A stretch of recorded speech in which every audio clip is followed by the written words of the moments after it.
தேவனிடத்துல நெருங்க முடியாது, தேவனை பார்க்கவும் முடியாது.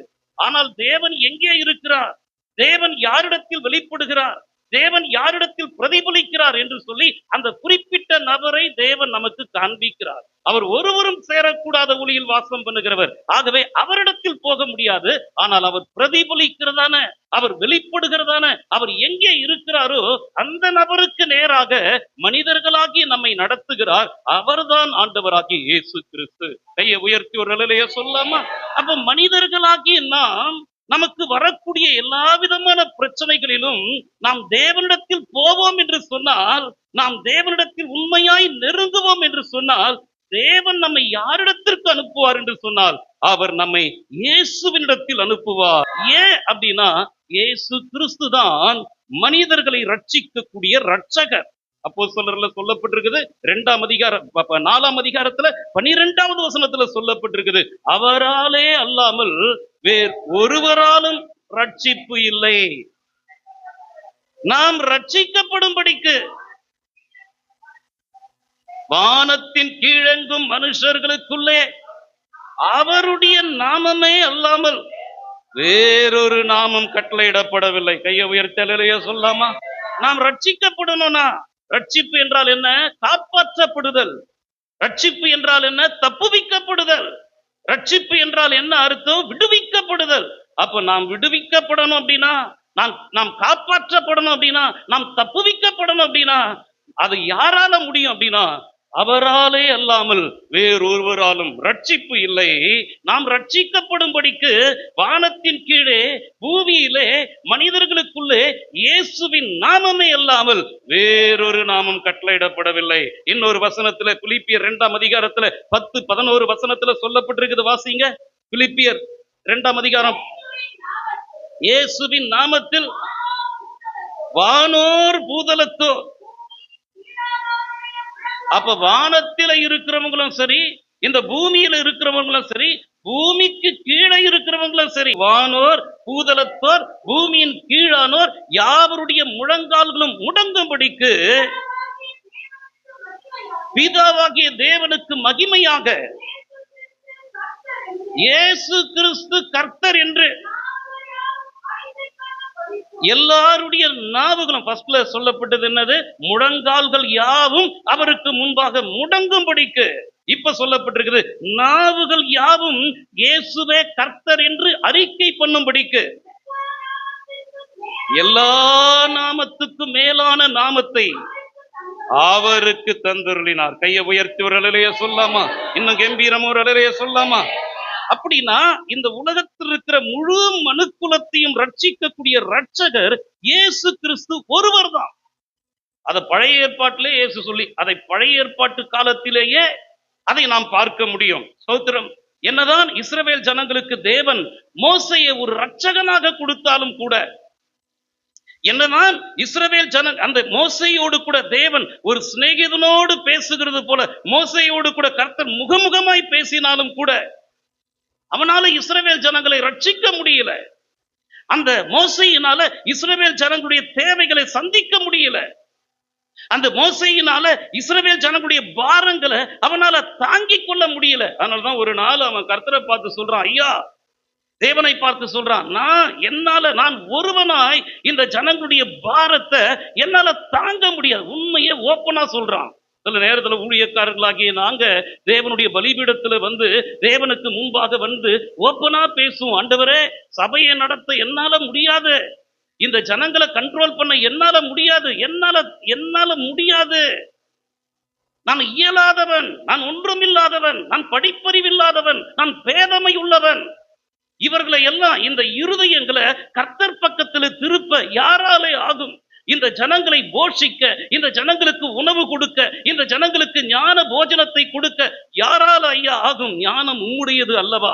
சத்தியம் உம்முடையது அல்லவா? விடுதலை உம்முடையது அல்லவா? ஆகவே ஜனங்களை ரட்சிக்க, ஜனங்களுடைய மனதை வசப்படுத்தி உமக்கு நேராய் இழுத்துக்கொள்ள எந்த மனுஷனாலும் முடியாது, உங்களால மட்டும்தான் முடியும். அநேக நேரங்கள்ல ஊழியக்காரர்களாகிய நாங்கள் கதறுகிறோம். டேலண்ட்ல, திறமைகளில பிரசங்கம் பண்ணும்படியாக வரல. ஆண்டவருடைய கிருபையை பெற்றுக்கொண்டு ஆண்டவருடைய வார்த்தையை பெற்றுக்கொண்டு ஜெபத்தோடும் அதிக பயத்தோடும் தேவனுடைய பலிபீடத்தில் வந்து நிற்கிறோம். பரிசுத்தத்தை பயத்தோடு காத்துக்கொண்டு. பரிசுத்தம்னா என்னது? கண்களிலும் பரிசுத்தம் இருக்கணும், வாயின் வார்த்தைகளிலும் பரிசுத்தம் இருக்கணும். ஜோக் அடிக்க முடியாது, பரியாசக்காரர்களுடைய கூட்டத்துல உட்கார்ந்து அரட்டை அடிக்க முடியாது, இஷ்டத்துக்கு ஊர் பயணம் போக முடியாது, ஊரா சுற்ற முடியாது, வேற எந்த டூர் எல்லாம் போகவே முடியாது. ஆனா நிறைய பேருக்கு பிசினஸ் கிடைச்சதுன்னா, நிறைய பேருக்கு பதவி கிடைச்சதுன்னா, கண்ணிறைந்த கணவன் கிடைச்சதுன்னா, மனதையே மயக்கத்தக்க விதத்தில் ஒரு மனைவி கிடைச்சிச்சுன்னா, ஒரு பிள்ளை கிடைச்சிச்சுன்னா, அதுலயே சொக்கி போறாங்க. அவங்களால எப்படி முடியுதுன்னு சொல்லி எனக்கு தெரியல. அப்போ இதெல்லாம் கர்த்தர் நமக்கு கொடுத்த ஒரு கிஃப்ட் தானே ஒழிய இது அல்ல நம்முடைய சொத்து. கர்த்தர் தான் நம்முடைய சொத்து. அவர் தான் நம்மை பார்த்து இந்த இன்னாருக்கு இன்னார் என்று அவரே நமக்கு ஏற்படுத்தி கொடுத்து சில கிஃப்ட், சில ஆசீர்வாதங்களை இந்த பூமியில நம்மை சந்தோஷப்படுத்த கர்த்தர் நமக்கு தருகிறாரே ஒழிய உண்மையான சந்தோஷம் யாருன்னா கர்த்தர் ஒருவர் தான். கையை உயர்த்தி அல்லேலூயா சொல்லுங்க. இன்னும் கம்பீரமா ஒரு அல்லேலூயா சொல்லுங்க. அப்ப கர்த்தரை நோக்கி பார்க்கணும். நம்மையே அறியாம என்னால இந்த பாரங்களை தாங்க முடியல ஆண்டவரே, உன்னால தாங்க முடியுதா? உனக்கு ஐயோ. சில சகோதரிகள் சொல்லுவாங்க, பாஸ்டர் என்னால தாங்க முடியல. Very good. சில ஊழியர்கள் சொல்லுவாங்க, மூத்த ஊழியர்கள் எல்லாம் நடத்தும் போது, உன்னால தாங்க முடியலையா உன் சபையில் இருக்கிறதான பாரங்களை? உன்னை எல்லாரும் புகழ்ந்தால் உனக்கு ஐயோ. எல்லாரும் உன்னை புகழறாங்களா? சபையில என்னை விரோதிக்கிறவர்களும், சபையில என்னை காயப்படுத்துகிறவர்களும், சபையில என்னை இன்சல்ட் பண்ணுகிறவர்களும் கூட இருப்பாங்க. அப்படிப்பட்டவர்களுக்காக கர்த்தருக்கு ஸ்தோத்திரம். எல்லாரும், எல்லா மனுஷரும் உங்களை புகழ்ந்தால் உங்களுக்கு ஐயோ அப்படின்னு சொல்லப்பட்டிருக்குது. அப்ப இப்படி நம்மை இழப்படும் பொழுது, மற்றவர்களால் நாம் அசட்டை பண்ணப்படும் பொழுது, அந்த பாரங்களை, அப்படிப்பட்ட சுமைகளை நாம் எங்கே போய் இறக்கி வைக்க முடியும்? இதை என்னால தாங்க முடியலன்னு சொல்லி ஓப்பனா தேவனுடைய சமூகத்துல நாம் சொல்ல வேண்டும். மோசே அப்படிப்பட்டவன் தான். கையை உயர்த்தி ஒரு அல்லேலூயா சொல்லாமா? என்ன கம்பீரம் ஒரு அல்லேலூயா சொல்லும். ஒரு காலத்துல வீராதி வீரன், சூராதி சூரன், கோபம் வந்தது அப்படின்னு சொன்னா வெட்டி மணல்ல புதைச்சிடுவான். அப்படிப்பட்ட கொலகாரனா வாழ்ந்தவன், அவனை கொண்டு போய் ஆடுகளுக்கு பிறகு 40 வருஷம் எந்த பக்கம் திரும்பினாலும் அப்படின்னு கத்துது ஆடு. எந்த பக்கம் திரும்பினாலும் எல்லாம் கத்தி கத்தி அவன் ஒரு மாதிரி ஆயிட்டான். அவன் ஒரு மாதிரி ஆயிட்டான். சகலகலா வல்லவன், சகலவற்றிலும் கற்று தேர்ந்தவன், பார்வோனின் அரண்மனையிலே பார்வோனின் குமாரத்தின் மகன் எனப்படுகிறதான சொகுசு வாழ்க்கையிலே வாழ்ந்தவன். எத்தனை பேருக்கு சொல்றது புரியுது? ஆனா அந்த நேரத்துல ரட்சகனாக நான் எழும்புவேன். என் நிமித்தம் என்ன பேச்சு டேலண்ட் எனக்கு இருக்குது. ஜனங்க நடுவில் என்னால போக முடியும். அப்படிப்பட்டதான சக்தியும், அப்படிப்பட்டதான வீரமும், அப்படிப்பட்டதான துணிச்சலும் எனக்கு இருக்குது சொல்லிட்டு இறங்க நான் பாருங்க, துண்ட காணும் துணிய காணும் ஓட வச்சாரு. ஏன்னா வேதம் சொல்லுகிறது, ஞானிகளை வெட்கப்படுத்த பைத்தியங்களை கர்த்தர் தெரிந்து கொள்ளுகிறார், பலவான்களை வெட்கப்படுத்த பலவீனர்களை கர்த்தர் தெரிந்து கொள்ளுகிறார். நான் பலவான் என்று சொல்றியா? அந்த பலத்தை ஒரு பக்கத்துல வச்சுடு. நீ பலவானா இருந்தாலும் கர்த்தரை பார்த்து நான் பலவீனன் என்று சொல். நீ படித்த நபரா இருக்கிறியா, நீ ரொம்ப பிரில்லியண்டான ஒரு ஆளா இருக்கிறியா, அதை தூக்கி ஒரு பக்கத்துல வச்சுடு. ஆண்டவரை பார்த்து நான் ஒரு பைத்தியம் ஆண்டவர் என்று சொல்லு. உன் பலவீனத்துல அவருடைய பலன் பூரணமாய் விளங்கும். கையை உயர்த்தி அல்லேலூயா சொல்லாமா? மோசே ஓப்பனா கர்த்தரை பார்த்து சொல்றான், இந்த ஜனங்களுடைய பாரங்களை என்னால தாங்க முடியாத ஆண்டவரே. என்னாகமத்தின் புஸ்தகத்துல 11ஆம் அதிகாரத்துல 11, 12 வசனத்துல சொல்றான். மோசே கர்த்தரை நோக்கி, இந்த ஜனங்களுடைய எல்லா பாரத்தையும் நீர் என்மேல் சுமத்ததினா உமது அடியானுக்கு நீர் உபத்திரவம் வரப்பண்ணினது என்ன? ஐயா, உம்முடைய கண்கள்ல எனக்கு கிருபைகள். எத்தனையோ பேர் ஹாயா வாழறானே, ஃப்ரீயா உலாவறானே, இஷ்டத்துக்கு அலையறானே. ஆனா என்னால ஏன் இஷ்டத்துக்கு அலைய முடியல? இந்த சுமையை என் மேல வச்சிங்களே, உம்முடைய கண்களில் எனக்கு தயை கிடையாமல் போனது என்ன? இந்த ஜனங்களுடைய பிதாக்களாகி ஆபிரகாம், ஈசாக்கு, யாக்கோபு அப்படிப்பட்டவர்களுக்கு நீர் ஆணையிட்டு கொடுத்ததான தேசத்துக்கு என்ன சொல்றான் பாருங்க, எப்படி ஒரு தாய் தன் முலைப்பாலை பிள்ளைக்கு கொடுத்து அந்த பிள்ளையை சுமந்து கொண்டு போவது போல உன் மார்பிலே அணைத்து கொண்டு போ என்று நீர் என்னோடு கூட அப்படி சொல்லும்படி. என்ன சொல்றான் பாத்தீங்களா? இந்த ஜனங்களை நானா கர்ப்பம் தரிச்சேன், இவர்களை பெற்றது நானோ. 14வது வசனம். இந்த ஜனங்கள் எல்லாரையும் நான் ஒருவனாய் தாங்க கூடாது, இது எனக்கு மிஞ்சின பாரமா இருக்குது. அப்படின்னா மனிதர்களுடைய பாரங்களை மோசையினால மட்டுமல்ல, வேற எந்த மனிதர்களாலும் எந்த ஊழியக்காரர்களினாலும் யாருடைய பாரத்தையும் தாங்கிக் கொள்ளவும் முடியாது, வாங்கிக் கொள்ளவும் முடியாது.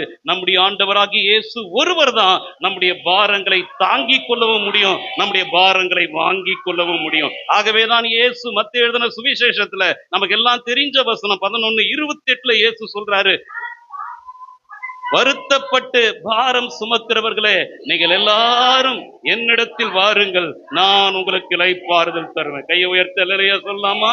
இயேசு சொல்றாரு. மோசே ஓப்பனா சொல்லிட்டான். மோசே யாரு? தேவன் அவனோடு கூட ஒரு சிநேகிதனோடு பேசுகிறது போல முகமுகமாய் பேசினான். தேவன் பேசினார் மோசையோடு கூட. அப்ப எவ்வளவு பெரிய வல்லமை உள்ள தீர்க்கதரிசி மோசே! ஜனங்களுக்கு முன்பாக, பார்வோனுக்கு முன்பாக, பார்வோனின் ஊழியக்காரர்களுக்கு முன்பாக மோசே பெரியவனாய் இருந்தான். ஆனா அப்படிப்பட்டதான பெரியவன் ஜனங்களுடைய பாரங்களை என்னால தாங்க முடியாதுன்னு சொல்லி ஓப்பனா சொல்லிட்டான். என்னால தாங்க முடியாது. அப்படி தாங்கணும் அப்படின்னா அவங்களெல்லாம் நான் கர்ப்பம் தரித்து பெற்றேனா? முளையுண்கிற பால் பால் பால் குடிக்கிறதான அந்த பிள்ளையை போல என் மார்புல நான் அணைத்து கொண்டு போவதற்கு நானா இவர்களை பெற்றேன்? இதுதான் ஊழியக்காரனுக்கும் கர்த்தருக்கும் இருக்கிறதான வித்தியாசம். ஹல்லேலூயா. தகப்பன் தாய், தாவீது சொல்றான், என் தகப்பனும் என் தாயும் என்னை கைவிட்டாலும் என் கர்த்தரோ என்னை சேர்த்து கொள்ளுவான். மோசேயை நம்பி 8 லட்சம் 6 லட்சம் புருஷர்கள் என்று வேதத்துல சொல்லப்பட்டிருக்குது. ஸ்திரீகளும் பிள்ளைகளும் சேர்த்து கிட்டத்தட்ட 20 லட்சத்துக்கும் அதிகமான ஜனங்களும் அதிகமான மிருக ஜீவன்களும் மோசையை நம்பி வனாந்திரத்துல போய்கொண்டிருக்கும் பொழுது எல்லாருடைய கண்களும் மோசையை நோக்கி பார்க்கும் பொழுது மோசே சொல்றான், இவங்களெல்லாம் நானா பெற்றெடுத்தேன், இவங்களுடைய பாரத்தை என்னால தாங்க முடியாதுன்னு சொல்லி சொல்றான். மோசேயினால மாத்திரம் கிடையாது, வேற எந்த ஊழியக்காரன, வேற எந்த மனிதனாலும் நம்முடைய பாரங்களை வாங்கிக் கொள்ள முடியாது, நம்முடைய பாரங்களை தாங்கிக் கொள்ள முடியாது. நம்முடைய பாரங்களை ஏற்றுக்கொள்ள இயேசு ஒருவர் இருக்கிறார். அவருக்கு பெயர் சுமை தாங்கி. அவர் எந்த பாரத்தையும் தாங்க முடியும். கை உயர்த்தி அல்லேலூயா சொல்லாமா? ஆகவேதான் நீ என்னம்மா பாரத்தை சுமக்கிற? உன் சாப பாரத்தை வேற ஒருத்தன் வாங்கினா அவன் தொலைஞ்சான். அதனால அவன் உன் சாபத்தை பார்த்து உன்னை விட்டு ஓடியே போயிடுவான். உன் தலை மேல சாபம் இருக்குதா? உன் முகத்துக்கு மேல சாபம் இருக்குதா? உன் மேல அக்கிரமம் இருக்குதா? பாவ பாரத்தை நீ சுமக்கிறியா? உலகத்தின் பாவங்களை சுமந்து தீர்க்க தேவ ஆட்டுக்குட்டி இயேசு இந்த உலகத்திற்கு வந்தார். கையை உயர்த்தி ஒரு நிலைய சொல்லாமா? அவரை நீ பார்க்கும்போது உன் பாரங்களை வாங்கி கொள்ளும்படியாக அவர் ஒரு வீராதி வீரர் போல அல்ல, அவர் தேவ ஆட்டுக்குட்டி. அவர் சாந்தமுள்ள, அதான் சகோதரி வாசிச்சாங்க, நான் சாந்தமும் நான் மனத்தாழ்மையுமா இருக்கிறேன். ஐயா, சாந்தம் உள்ளவரும் மனத்தாழ்மை உள்ளவரும் என்னுடைய பாரங்களை எப்படி ஏற்றுக்கொள்ள முடியும்? இயேசு தம்மை குறித்து அறிமுகப்படுத்துகிறார். நீங்க இந்த உலக ஜனங்களுக்கு அவங்க விரும்புவதற்கு ஏற்ற விதத்துல ஒரு பெரிய சூப்பர் ஸ்டார் மாதிரி நான் என்னை காண்பிக்க மாட்டேன். சில பேர் அதான் சொல்றாங்க, இயேசுவையா எங்களுக்கு சொல்றீங்க? சிலுவையில இயேசு எப்படி செத்தார் தெரியுமா? என் பிதாவே, என் தேவனே, ஏன் என்னை கைவிட்டீர் என்று சொல்லி அவர் கதறி கதறி செத்தார்.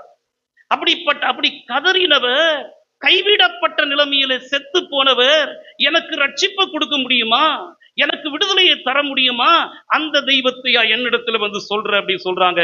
இந்த உலகத்தின் பார்வைக்கு இயேசு அப்படிதான் காட்சி அளிப்பார். இந்த உலகத்தின் பார்வைக்கு இயேசு சாந்தம் உள்ளவராக, மனத்தாழ்மை உள்ளவராகத்தான் தம்மை வெளிப்படுத்துவார். ஆனால் உன் பாரங்களை எல்லாம் நீ எங்க சென்றாலும் உன் பாரங்களை நீ அகற்றிவிட முடியாது. உன் பாரங்களை இறக்கி வைக்க, உன் பாரங்களை வாங்கிக் கொள்ள இயேசு ஒருவரே உண்டு. அல்லேலூயா. எத்தனை பேர் சொல்றது புரியுது? இதெல்லாம் சத்தியம் வரும்போது, சத்தியத்துல ஆறுதலின் வார்த்தையும் நமக்கு தேடி வரும் பொழுது, நீ கொஞ்சம் கூட டவுட்டே இல்லாம உன் பாரங்களை வேற யாருக்கிட்ட நான் சொன்னா நீ தொலைஞ்ச, யாருக்கிட்டையும் சொல்லாத, ஆண்டவர்கிட்ட சொல்லு. உன் பாரங்களை இடத்துல சொல்லு. ஆமென். அல்லேலூயா. இன்னும் கம்பீரமா ஒரு அல்லேலூயா சொல்லுங்க. இடத்துல சொல்லு. அவர்தான் நம்முடைய பாரங்களை ஏற்றுக்கொள்ளக்கூடியவர். அவர் நமக்கு இளைப்பாறுதலை தருகிறவர். அப்படின்னா ஜனங்களுக்கு இயேசுவால தான் இளைப்பாறுதல் தர முடியும். அதனாலதான் ஜனங்களுக்கு என்ன தேவைகள் வந்தாலும், என்ன பிரச்சனைகள் வந்தாலும், ஊழியக்காரர்கள் விசுவாசிகளை இயேசுவுக்கு நேரா நடத்தணும். பழைய ஏற்பாட்டு காலத்துல கூட சோத்திரம், தேவன் மோசேக்கு அதைதான் கற்றுக் கொடுத்தார். ஜனங்களுக்கு என்ன தேவைகள் அந்த வனாந்திரத்துல அவங்களுக்கு வந்ததோ, என்ன பிரச்சனைகள் அவர்களுக்கு வந்ததோ, அப்படிப்பட்ட நேரங்களை அவர்களை இயேசுவுக்கு நேராக நடத்துப்பா அப்படின்னு கர்த்தர் மோசையை பார்த்து சொன்னார். எத்தனை பேர் சொல்றது புரியுது? அப்படின்னா என்ன அர்த்தம்? இயேசு புதிய ஏற்பாட்டு காலத்திலே மாத்திரமல்ல, அவர் பழைய ஏற்பாட்டு காலத்திலும் இருந்தவர். ஆனால்தான் அவருக்கு பெயர் என்னது? இருந்தவரும் இருக்கிறவரும் வருகிறவரும் ஆகிய சர்வ வல்லமை உள்ள தேவன். கடந்த நாட்கள் நம்ம படிச்சோம் பாத்தீங்களா? அப்ப அவர் யாரு? இயேசு இருக்கிறவர் தான், ஆனா இருந்தவர், இனிமேலும் வருகிறவர். அப்ப காலங்களுக்கு அப்பாற்பட்டவர். கையை உயர்த்தி ஒரு அல்லேலூயா சொல்லாமா? காலங்கள் அவருடைய கையில தான் இருக்குது. கடந்த காலமா உன் பாட்டனையும் தெரியும், உன் பாட்டனுக்கு பாட்டனையும் அவருக்கு தெரியும். கையை உயர்த்தி ஒரு அல்லேலூயா சொல்லாமா? இன்னும் கம்பீரம் ஒரு அல்லேலூயா சொல்லாமா? அப்ப இயேசு புதிய ஏற்பாட்டு காலத்துல மாத்திரமல்ல, பழைய ஏற்பாட்டு காலத்திலும் இருந்தவர். அதனாலதான் அந்த யூதர்களை பார்த்து இயேசு சொல்றாரு. யோவான் எழுதின சுவிசேஷத்துல 8ஆம் அதிகாரத்துல 58வது வசனத்துல இயேசு சொல்றாரு, உங்கள் தகப்பனாகிய ஆபிரகாம் உண்டாகிறதற்கு முன்னமே நான் இருக்கிறேன். மெய்யாகவே மெய்யாகவே நான் உங்களுக்கு சொல்லுகிறேன், ஆபிரகாம் உண்டாகிறதற்கு முன்னமே நான் இருக்கிறேன். கையை உயர்த்தி ஒரு அல்லேலூயா சொல்லு. இன்னும் கம்பீரமா ஒரு அல்லேலூயா சொல்லுவோம். அப்ப இயேசு புதிய ஏற்பாட்டு காலத்தில் மாத்திரமல்ல, பழைய ஏற்பாட்டு காலத்திலும் இயேசு இருந்தார். அதனாலதான் இஸ்ரவேல் ஜனங்களை மோசே அவனையே அறியாம அந்த ஜனங்களை இயேசுவுக்கு நேரா நடத்த மோசேயை கர்த்தர் அப்படி நடத்தினார். இது எப்படி நீங்க சொல்லுவீங்க பாஸ்டர்? மோசேயை இயேசுவுக்கு நேரா, மோசே அறியாமலேயே தம்முடைய ஜனங்களை இயேசுவுக்கு நேரா நடத்தினாரா? தேவன் அப்படிப்பட்டவர் தான். அதான் ஏற்கனவே நம்ம பார்த்தோம். தம்முடைய குமாரனும் நம்முடைய இரட்சகருமாய் இருக்கிற இயேசு கிறிஸ்துவுடனே கூட ஐக்கியமாய் இருப்பதற்கு நம்மை அழைத்த தேவன் உண்மை உள்ளவர். அப்ப தேவன் யாரை முன் குறித்தாரோ, முன்னறிந்தாரோ அவர்களை கர்த்தர் அழைத்து இருக்கிறார். அப்போ கர்த்தர் நமக்கு கொடுத்த அழைப்பு என்ன அழைப்பு? நீ போயிட்டு பொருட்களை சம்பாதி, பணங்களை சம்பாதி, உன் உறவுகளோடு கூட ஒட்டிக்கொள். தேவனுக்கு நேராக நாம் வரும்போது தேவன் நம்மை என்ன சொல்லுவார் அப்படின்னா, இயேசுவினிடத்துல போ மகனே. அதான் இயேசு சொல்றாரு, என் பிதா ஒருவனை இழுத்துக் கொள்ளாவிட்டால் ஒருவனும். அப்ப இயேசுவினிடத்துல வந்தா என்ன நடக்கும்? இயேசு சொல்ற, நானே வழியும், நானே சத்தியமும், நானே ஜீவன். அப்ப உனக்கு தேவையான ஜீவன் இயேசுவினிடத்திலே உண்டு. நீ நீ நீ நீ தடுமாறுகிற நேரத்திலே யார் எனக்கு வழி சொல்லுவதுனா, இயேசு சொல்ற, நானே வழியாக இருக்கிறேன், உன்னை சரியா வழி நடத்துவேன், நான் உனக்கு சத்தியமா இருக்கிற. வேதம் சொல்லுகிறது, இயேசு சொல்ற, சத்தியத்தை அறிவீர்கள், சத்தியம் உங்களை விடுதலையாக்கும். அப்ப இயேசு யார்? உன்னை விடுதலையாக்குகிறவர். உன்னை யாரும் அடிமைப்படுத்தவே முடியாது. பிசாசு உன்னை அடிமைப்படுத்தவே முடியாது. எந்த கடன்காரர்கள் கூட உன்னை அடிமைப்படுத்தவே முடியாது. எந்த மனிதர்கள் கூட உன்னை அடிமைப்படுத்தவே முடியாது. உனக்கு விடுதலையை கொடுக்க கர்த்தர் வல்லவரா இருக்கு. எந்த டாக்டரோ, எந்த அட்வொகேட்டோ, எவனும் உன்னை அடிமைப்படுத்த முடியாது. அந்த நுகத்தை கர்த்தர் முறித்து, அந்த கட்டுகளை கர்த்தர் அறுத்து உனக்கு விடுதலையை கொடுக்க கர்த்தர் வல்லவரா இருக்கிறார். அல்லேலூயா. அதுக்கு நாம் என்ன செய்யணும்? தேவனை நோக்கி பார்ப்போம் என்று சொன்னால் தேவன் நம்மை யாரிடத்திற்கு நேராய் அனுப்புவார்? அதை சொல்லுவோம். பார்த்தீங்கன்னா, அடிக்கடி உதாரணம் சொல்லுவேன். நம்ம பிள்ளைகளை பார்த்து சொல்லுடே, அந்த பையன் கூட மட்டும் சேராத, வேண்டாம், ஆகாத சம்பாஷணைகள் நல்லொழுக்கத்தை கெடுக்கும். ஆனா இந்த பிள்ளையோடு கூட சேரு அப்படின்னு நல்ல பாசமுள்ள தகப்பன் தன் பிள்ளைகளை யாரோடு இணையணும் சொல்லிட்டு சரியா நடத்துவான். பொல்லாதவர்களாகிய நீங்களே உங்க பிள்ளைகளுக்கு நல்ல ஈவுகளை அப்படி கற்றுக் கொடுப்பீர்கள் என்று சொன்னா அதை பார்க்கணும் உங்கள் பரமபிதா. அப்ப அந்த பரமபிதாவை நோக்கி கிறிஸ்தவத்துல மாத்திரமல்ல, அவன் எந்த மதத்துல இருந்தாலும் உண்மையாய் தேவனை தேடணும்னு சொல்லிட்டு அவன் வாஞ்சிப்பான் என்று சொன்னான். மெய் தெய்வம் யார், கடவுளே மெய்யான தெய்வம் யார் என்று சொல்லி உண்மையாய் அவரை தேடுவான் என்று சொன்னான். தேவன் அவனுக்கு சொல்லுவார், இயேசுவை காண்பிப்பார். ஐயா உயர்த்தலுடைய இன்னும் கம்பீரம் ஒரு இன்னைக்கு அப்படிப்பட்ட எத்தனை சாமியார்கள் இன்றைக்கு போதகர்களா இருக்கிறாங்க தெரியுமா? எத்தனை எத்தனை பெரிய மாந்திரவாதத்தில் இருந்த மந்திரவாதிகள் எல்லாம் இன்றைக்கு பெரிய போதகர்களா இருக்கிறாங்க தெரியுமா? ஏன்னா தங்களுக்கு இருக்கிறதான அப்படிப்பட்ட ஆர்வத்தினால மெய் தெய்வம் யார் என்று சொல்லி தேட அதனுடைய முடிவு இயேசு என்று அறிய இயேசுவிடத்தில் வரும் பொழுது இயேசு அவர்களுக்கு விடுதலையை கொடுக்க அவர்கள் கர்த்தருக்கு ஊழியக்காரர்களாய் மாறுகிறார்கள். கையை உயர்த்தி ஒரு அலையிலேயே சொல்லுவோம். என்ன கம்பீரம் ஒரு அலையிலேயே சொல்லுவோம். பழைய ஏற்பாட்டு காலத்திலேயே மோசேயே அறியாம அந்த இஸ்ரவேல் ஜனங்களை அந்த மோசே இயேசுவுக்கு நேரா நடத்தும்படி தேவன் மோசேயை ஏவினார். இன்றைக்கு கூட ஊழியக்காரன் உங்களுக்கு பிரசங்கம் பண்ணிட்டு இருக்கிறேன்ல, ஒவ்வொரு முறையும் இந்த இடத்துல வந்து பிரசங்கம் பண்ணும்போது இந்த ஊழியக்காரன் மூலமா என்னை ஏவி உங்களை தேவன் யாரிடத்திற்கு நேரா நடத்துகிறார் அப்படின்னா இயேசுவுக்கு நேராய் நடத்துகிறார். என் போதகம் அதுதான். ஏன்னா என்னை கர்த்தர் அழைக்கும் போதே நான் இன்றைக்கு ஊழியத்திற்கு முழு நேரமா என்னை செலக்ட் பண்ண போறாங்களே ஆண்டவரே, நான் உமக்கு வேண்டுமா?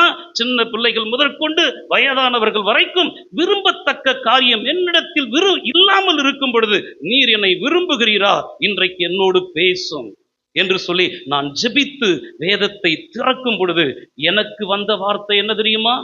இந்த குரி இந்த ஜோஷியக்காரன் எடுப்பானே டப்புன்னு ஒரு இடம், அப்படி எடுக்க மாட்டேன். நான் கர்த்தரை தேடி போன அந்த நாட்கள் இருந்து ஆதி ஆகமத்தில் ஆரம்பிச்சா வெளிப்படுத்தின விசேஷம் வரைக்கும் மாறி மாறி படிச்சுக்கிட்டே இருப்பேன். அந்த நாள் என்னை தலைமை சபையிலே ஊழியத்திற்காக என்னை தேர்ந்தெடுக்கக்கூடிய அந்த நாள், நான் வேலைக்கு போவதற்கு முன்பாக என் ரூம், அந்த பிரேயர் ரூமை லாக் பண்ணி நான் தேவனிடத்திலே முழங்கால் படியிட்டு தேவனை பார்த்து சொன்னேன், ஏற்ற சமயத்திலே சொல்லப்படுகிற வார்த்தை எனக்கு வேண்டும். நீர் என்னை தைரியப்படுத்தி நீர் என்று சொன்னா நான் ஊழியத்துல நான் தைரியமா என் கால் எடுத்து வைப்பேன். இல்லைன்னா இந்த உலக வேலையே செஞ்சிட்டு இருப்பேன். என் கூட நீங்க பேசுங்க. அப்படி ஜெபம் பண்ணும்போது ஆண்டவர் எனக்கு என்ன வார்த்தையை தந்தார் தெரியுமா? இயேசுடைய 2 சீஷர்களை பார்த்து சொல்றாரு, உங்களுக்கு எதிரே இருக்கிற கிராமத்துக்கு போங்க. அங்கே போனீங்கன்னா ஒரு கழுதை, ஒருவரும் ஏறி இராத ஒரு கழுதை, அது இருவழி சந்தியிலே வழி ஓரத்திலே கட்டப்பட்டிருக்கும். அந்த கட்டு அவிழ்த்து நீங்க கொண்டு வாங்க. யாராகிலும் உங்களை பார்த்து ஏன் இதை அவிழ்க்கிறீர்கள் என்று சொன்னால் இது ஆண்டவருக்கு வேண்டும் என்று சொல்லுங்க. அப்பொழுது இந்த வார்த்தையை தான் கர்த்தர் எனக்கு தந்தார். ஆகவே நான் கன்ஃபார்ம் பண்ணி கொண்டேன், இயேசுவை சுமக்கும் கழுதை நான். நான் எங்கே போகிறேனோ, நான் எங்கே இருக்கிறேனோ, இயேசு இல்லாமல் எனக்கு முகவரியும் இல்லை, இயேசு இல்லாமல் எனக்கு மேன்மையும் இல்லை. அவர் என்னை போஷிக்கிறார். அவர் எப்பொழுது இயேசுவை தேடி வந்தேனோ எனக்கு சாப்பாட்டுக்கு குறையே வைக்கல, எனக்கு பணத்துக்கும் குறைய வைக்கல. எனக்குரியதை கர்த்தரே சந்திக்க அவர் வல்லமையுள்ள தேவன். ஆகவே இந்த கழுதையின் மேல் இயேசு இருக்கிறபடியினாலே எனக்கு வேறொரு மனுஷனை பூசி முழுவதும் அவசியம் கிடையாது. அதனாலதான் வெட்டு 1 துண்டு 2 என்று சொல்லி வேத வசனத்தை இங்கே நான் பிரசங்கம் பண்ணுகிறேன். இந்த ஊழியக்காரனை மாத்திரமல்ல, மோசேயும் கூட பழைய ஏற்பாட்டு காலத்திலே அவனிடத்தில் வந்ததான அந்த லட்சக்கணக்கான ஜனங்களை தேவனை அந்த மோசே நோக்கி பார்க்கும் பொழுது, மோசேயை தேவன் அந்த ஜனங்களுக்கு பிரச்சனைகள் வரும் பொழுது, தேவைகள் வரும் பொழுது அவர்களை நேரா இயேசுவுக்கு நேரா நடத்தும்படி அவனை ஏவினார். எப்படி சொல்றீங்க பாஸ்டர் அப்படின்றீங்களா?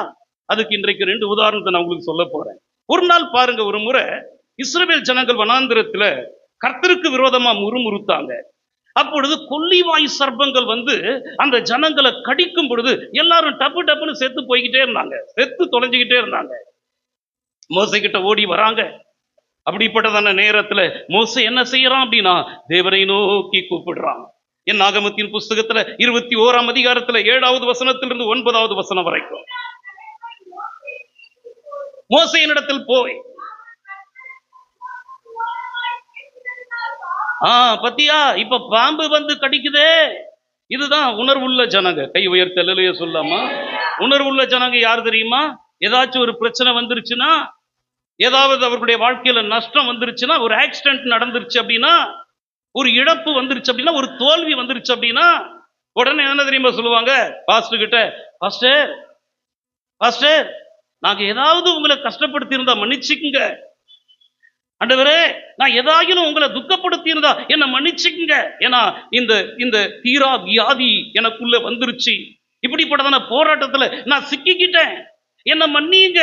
இது உணர்வுள்ள ஜனங்க. சில பேருக்கு என்னதான் நறுக்கு நறுக்கு நறுக்குனாலும், நொறுக்கு நொறுக்கு நொறுக்குனாலும், உருட்டு உருட்டுன்னு உருட்டுனாலும், பெரட்டு பெரட்டு பெரட்டி பெரட்டி அடிச்சாலும் அவனுக்கு உணர்வே கிடையாது. அதான் ஏற்கனவே நான் சொன்னேன், மூடனை உலக்கையினால அந்த உரல்ல போட்டு நொய்யோடு கூட நொய்யா மூடனையும் போட்டு நங்கு நங்குன்னு குத்துனாலும் அவன் மூடத்தனம் அவனை விட்டு நீங்காது. நான் மூடர்களுக்கு பிரசங்கம் பண்ண அழைக்கப்படவில்லை, நான் ஞானிகளுக்கு பிரசங்கம் பண்ண அழைக்கப்பட்டிருக்கிறேன். ஞானம் உள்ளவன் யாரு? கர்த்தருடைய வசனங்களை விளங்கி கொள்ளுவாங்க. அதை விளங்கி கொள்ள முடியுதா? அந்த ஞானம் இது என்ன ஞானம் தெரியுமா? உலக ஞானம் இல்ல. உலக ஞானம் எப்படி பணத்தை சம்பாதிக்கலாம், அதுல ரொம்ப பிரில்லியண்டா இருப்பாங்க. ஆனா தேவ ஞானம் எப்படி கர்த்தரிடத்துல நெருங்கி போகலாம்.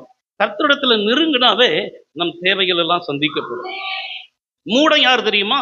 கர்த்தரிடத்துல நெருங்கிறதுக்கு பதிலா எனக்கு பணம் வேணும், எனக்கு உறவுகள் வேணும், எனக்கு மனிதர்கள் வேணும், எனக்கு ஆஸ்திகள் வேணும், அவன் அதை தேடி போவான். கர்த்தர் விலகி போயிடுவாரு. கர்த்தர்கிட்ட தான் எல்லாமே இருக்குது. அவர் விலகி போயிட்டா நீ தேடுறது உனக்கு கிடைக்காது.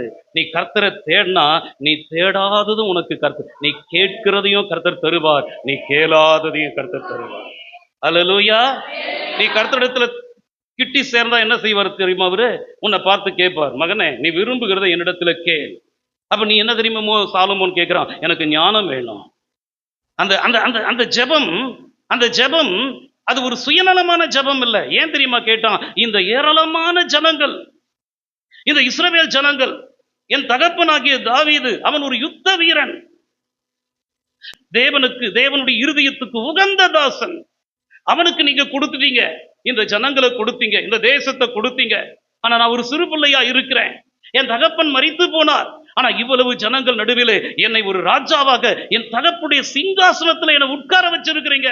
ஆனா இந்த ஜனங்களை நான் விசாரிக்க, நியாயம் விசாரிக்க யாரால ஆகும்? ஆகவே இந்த ஜனங்களை நியாயம் விசாரிப்பதற்கு ஏற்ற ஞானமுள்ள இருதயத்தை எனக்கு தாரும். இந்த விண்ணப்பம் அவன் உதட்டில் அல்ல, அவன் உள்ளத்தில் இருந்தபடினாலே கர்த்தர் ரொம்ப பூரித்து போய் சொல்றாரு, நீ கேட்ட ஞானத்தையும் நான் கொடுத்தேன்பா. நீ கேளாத ஐஸ்வர்யத்தை, நீ கேளாத மகிமைய, நீ கேளாத கனத்தை எல்லாத்தையும் வாரி வாரி கொடுக்கிறாரு. கையை உயர்த்தி அல்லேலூயா சொல்லாமா?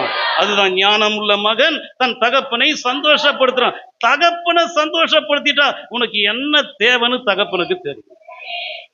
என் பிள்ளைக்கு என்ன தேவைன்னு எனக்கு தெரியாது. ஜெரேம் என்னை ரொம்ப சந்தோஷப்படுத்திட்டான்னா அவனுக்கு என்ன பிடிக்கும்னு எனக்கு தெரியாது. அவன் கேளாமலேயே நான் வாங்கி கொடுப்பேன். அதே போல பரலோக தகப்பனுக்கு நீ பிடிச்சதை செய்துட்ட அப்படின்னா, நீ கேட்டு அல்ல மகனே, நீ கேளாமலேயே உன் தேவைகளை சந்திக்க அவர் வல்லமை உள்ளது. எத்தனை பேருக்கு புரியுது? புரியுறவங்க எல்லாம் கையை உயர்த்தி ஒரு அல்லேலூயா சொல்லுங்க. தேவன் நம் தேவையை சந்திக்க அவரே வல்லவர். ஞானம் உள்ளவன் தேவன் பக்கத்துல போயிடுவான். நான் உங்களுக்கு எல்லாம் ஞானமா இருங்க பிள்ளைகளேன்னு சொல்றேன். வேற யாரோடும் ஒட்டிக்காத, யாரோடும் வெட்டிக்காதன்றேன். Distance maintain பண்ணிக்கன்றேன். விபத்தை தவிர்க்க 10 மீட்டர் இடைவெளி தேவை. புருஷனோடு ஜாம் ஆயிடாத, வேண்டாம். பிள்ளையோடு கூட, ஐயோ என் பிள்ளை இல்லைன்னா அவ்வளவுதான், உற்று அது ஒரு பக்கத்துல வச்சுடு, அது ஆசீர்வாதமா இருக்கும். நீ கர்த்தரோடு இரு. எத்தனை பேர் சொல்றது புரியுது? இல்லைன்னா விபரீதங்கள், ஆபத்து உண்டாகும். என் வார்த்தை நான் பேசும்போது சில வார்த்தைகள் தீர்க்க தரிசனமா வரும். அது என்னை அற்பமா, என் உருவத்தை பார்த்து தேவனுடைய வார்த்தை அற்பமா நினைக்காத. நான் சாதாரணமானவன், ஆனால் தேவனுடைய வார்த்தை வல்லமை உள்ளது. யாரா இருந்தாலும் சரி, அதை அப்படியே மெயின்டைன் பண்ணிக்கிட்டே போறவன் தான் ஞானம் உள்ளவன்.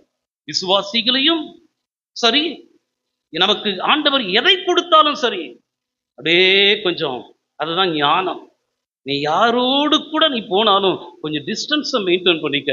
ஆனா கர்த்தரிடத்துல மாத்திரம் என்ன பண்ணாத, டிஸ்டன்ஸை மெயின்டைன் பண்ணாத. அவர்கிட்ட ஒட்டிக்க. அல்லேலூயா. அவரோடு ஒட்டி வேற இடத்துல வெட்டிடு. வேற இடத்துல அப்படி நீ ஒட்டாம அங்க வெட்டி, ஆண்டவர் நம்ம எல்லாம் காட்டு ஒலிவ மரமாக்கி நம்மை வெட்டி எடுத்து நல்ல ஒலிவ மரமாக்கி இயேசுவோடு நம்மை ஒட்ட வைத்திருக்கிறார். எத்தனை பேர் அப்படி ஒட்ட வச்சிருக்கிறார்? ஒட்ட வச்ச அடையாளம் என்ன தெரியுமா? இப்ப நான் சொல்லட்டுமா? அவர் பரிசுத்தராய் இருக்கிறது போல நீயும் பரிசுத்தமா இருப்ப. நீ சொல்லுவ, பாஸ்டர் அந்த காலத்துல நான் அக்கிரமக்காரன் பாஸ்டர், என் கண்ணெல்லாம் அப்ப சரியில்லை தெரியுமா, என் மனசெல்லாம் அப்ப சரியில்லை தெரியுமா, ஆனா இப்போ என்னையே அறியாம என் கண்கள்ல பரிசுத்தம் வந்து இருக்குது, என்னையே அறியாம என் இருதயத்துல பரிசுத்தம் வந்து இருக்குது. அப்போ நான் சொல்றேன், நீ இயேசுவோடு ஒட்டிக்கிட்ட. இயேசுவோடு ஒட்டின நீ இன்றைக்கு சினிமாவை உன்னால பார்க்க முடியல அப்படின்னு சொன்னா நீ சந்தோஷப்பட்டு கலிகூறு. பரலோகத்துல உனக்கு பலன் மிகுதியா இருக்கு. யூடியூப்ல கொஞ்சி குலாவரியா. இதெல்லாம் சில நேரத்துல நாங்க போன் இல்லாத நாட்கள்ல கர்த்தருக்குள்ள வளர்ந்த ஜனங்க. அப்பெல்லாம் போன் கிடையாது, அப்பெல்லாம் வாட்ஸ்அப்பும் கிடையாது, யூடியூப்பும் தெரியும். யூடியூப் இந்த ஃபேஸ்புக் இதெல்லாம் இப்ப கூட எனக்கு தெரியாது. அதுல போயிட்டு சிக்கிக்கிறதும் கிடையாது. அது எனக்கு ஒண்ணுமே புரியல. இந்த ஃபேஸ்புக்ல இந்த மெசேஜ் எடுக்கிறத அனுப்புறது கூட எனக்கு தெரியல. அது எப்படி அனுப்பணும் தெரியல. ஆனா அது கூட தப்பு தான். தெரிஞ்சுக்கணும், எல்லாத்தையும் தெரிஞ்சுக்கணும், நல்ல காரியத்துக்காக தெரிஞ்சுக்கணும். அதுக்காக உலகம் அறியாம நீ இருன்னு சொல்லல. உலகத்தை அறியணும். சர்பத்தை போல வினா உள்ளவர்களா இருக்கணும், புறாவை போல கபடற்றவர்களாக இருக்கணும். நீ வினா உள்ளவனா இல்லாம போனாலும் நீ கபடம் இல்லாம இரு. கர்த்தர் உன்னை நடத்த வல்லவர். பேதையர்கள் அவருடைய வழியில நடந்தாலும் அவர்கள் திசைமா பிரில்லியண்டா இருக்கணும்னு அவசியம் கிடையாது. நீ பிரில்லியண்டா இல்லாம கூட இருந்துரு, நீ பேதையா கூட இரு, உன்னை கர்த்தர் நடத்த அவர் வல்லமை உள்ளது. எத்தனை பேர் சொல்றது புரியுது? இன்னும் கம்பீரமா ஒரு அல்லேலூயா சொல்லாமா? அருமையான கர்த்தருடைய பிள்ளைகளே, இந்த கொல்லிவாய் சர்ப்பங்கள் வந்து மோசையை அந்த மோசையோடு கூட இருந்த ஜனங்களை கடித்த பொழுது அந்த ஜனங்கள்லாம் மோசை கிட்ட வந்து ஒப்புரவாகுறாங்க. கர்த்தருக்கும் உமக்கும் பேசினதினால். அப்ப அவங்க பேசுனத யாரு மோசைக்கு கேட்கல. நீங்க இங்க இருந்து பேசினா எனக்கு கேட்கும், நீங்க படியில இறங்கி வாசல்ல போய் எனக்கு விரோதமா பேசினா எனக்கு கேட்குமா? இல்ல உங்க வீட்டுல உட்காந்து உங்க வீட்டுல பிள்ளைங்களும் ஹஸ்பண்டும் மனைவியும் உட்காந்து எனக்கு விரோதமா பேசினா கேட்குமா? எனக்கு கேட்காது. ஆனா என்னை அழைத்த கர்த்தருக்கு கேட்கும். உங்களுக்கு விரோதமா நான் பேசினா உங்களுக்கு கேட்குமா? உங்களுக்கு கேட்காது. ஆனா உங்களை தெரிந்து கொண்ட கர்த்தருக்கு கேட்கும். அல்லேலூயா. கம்பீரமா ஒரு அல்லேலூயா சொல்லுவோம். இன்னும் இடி முழக்கம் போல ஒரு அல்லேலூயா சொல்லுவோம். இவங்க ஓப்பனா வந்து சொல்றாங்க. இது உணர்வுள்ள ஜனம். அந்த உணர்வு போயிடக்கூடாது. எத்தனை பேர் சொல்றது புரியுது? நான் பாவம் செஞ்சுட்டேன் பாஸ்டர், நான் இன்ன பிரகாரமா நான் பாவம் செஞ்சேன், நான் உன்னை பிடிச்சு கையும் மெய்யுமா பிடிச்சு கேட்கறதுக்கு முன்னாலேயே நீ வந்து உன்னை அறிக்கை இட்டுவ அப்படின்னு சொன்னா நீ உணர்வுள்ள கர்த்தருடைய பிள்ளை. ஆனா போக போக நீ ஆரம்பத்துல அறிக்கை செஞ்ச, போக போக அதை மூடி மறைச்சிட்டு என்கிட்ட சொல்லலன்னா கூட பரவாயில்ல, நீ கர்த்தரிடத்துல சொல்லி சொல்லி இதுல நான் விழுந்தேன், இதுல நான் தடுமாறினேன், இதுல நான் குறைவுள்ளவனா இருந்தேன், இதையெல்லாம் பாஸ்டர் கிட்ட சொன்னா அவர் என்ன நினைப்பாரு?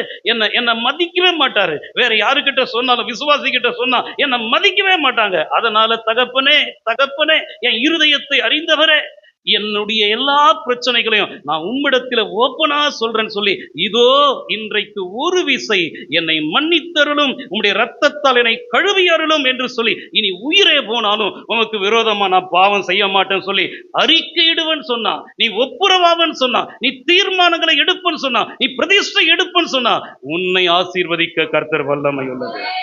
தன் பாவங்களை மறைக்கிறவன் அவைகளை அறிக்கை செய்து விட்டுறவன் தான் இரக்கம் பெறுவான். அக்கிரமங்கள் மன்னிக்கப்படும் பொழுது உன் நோய்கள் எல்லாம் குணமாகும். உன் நோய்கள் எல்லாம் குணமாகும் பொழுது உன் பிராணன் அழிவுக்கு விலக்கி மீட்கப்படும். ஹல்லேலூயா. கிருபையினாலும் இரக்கங்களினாலும் கர்த்தர் உன்னை முடிசூட்டுவார் கழுகுக்கு சமானமாய். நீ சொல்லலாம் நான் பெலன் இழந்தவன், மேன்மைகளை இழந்தவன், சந்தோஷத்தை இழந்தவன் பாஸ்டர், கொழுமையை இழந்தவன், மதுரத்தை இழந்தவன், நற்கனிகளை இழந்தவன் அப்படின்னு சொல்லலாம். நீ இழந்த எல்லாவற்றையும் உனக்கு மீண்டுமாய் இரட்டத்தனையாய் கொடுக்க கர்த்தர் வல்லவர். எப்பொழுது நடக்கும்? நம்பிக்கையுடைய சிறைகளே அரணுக்கு திரும்புங்கள், இரட்டிப்பான நன்மையை தருவேன். இன்றைக்கு நீ என்றைக்கு திரும்புறியோ அப்பதான் இரட்டிப்பான நன்மை. இதுவரைக்கும் சாகாம இருக்கிறவங்க எல்லாம் கையை உயர்த்தலையா சொல்லுங்க. இன்றைக்கு கர்த்தர்கிட்ட திரும்பிட்டா உனக்கு இரட்டிப்பான நன்மை. நாளைக்கு வச்சிடாத. ஏன்னா நாளைக்கு போயிட்டா என்ன அர்த்தம்? என்ன பண்ண முடியும்?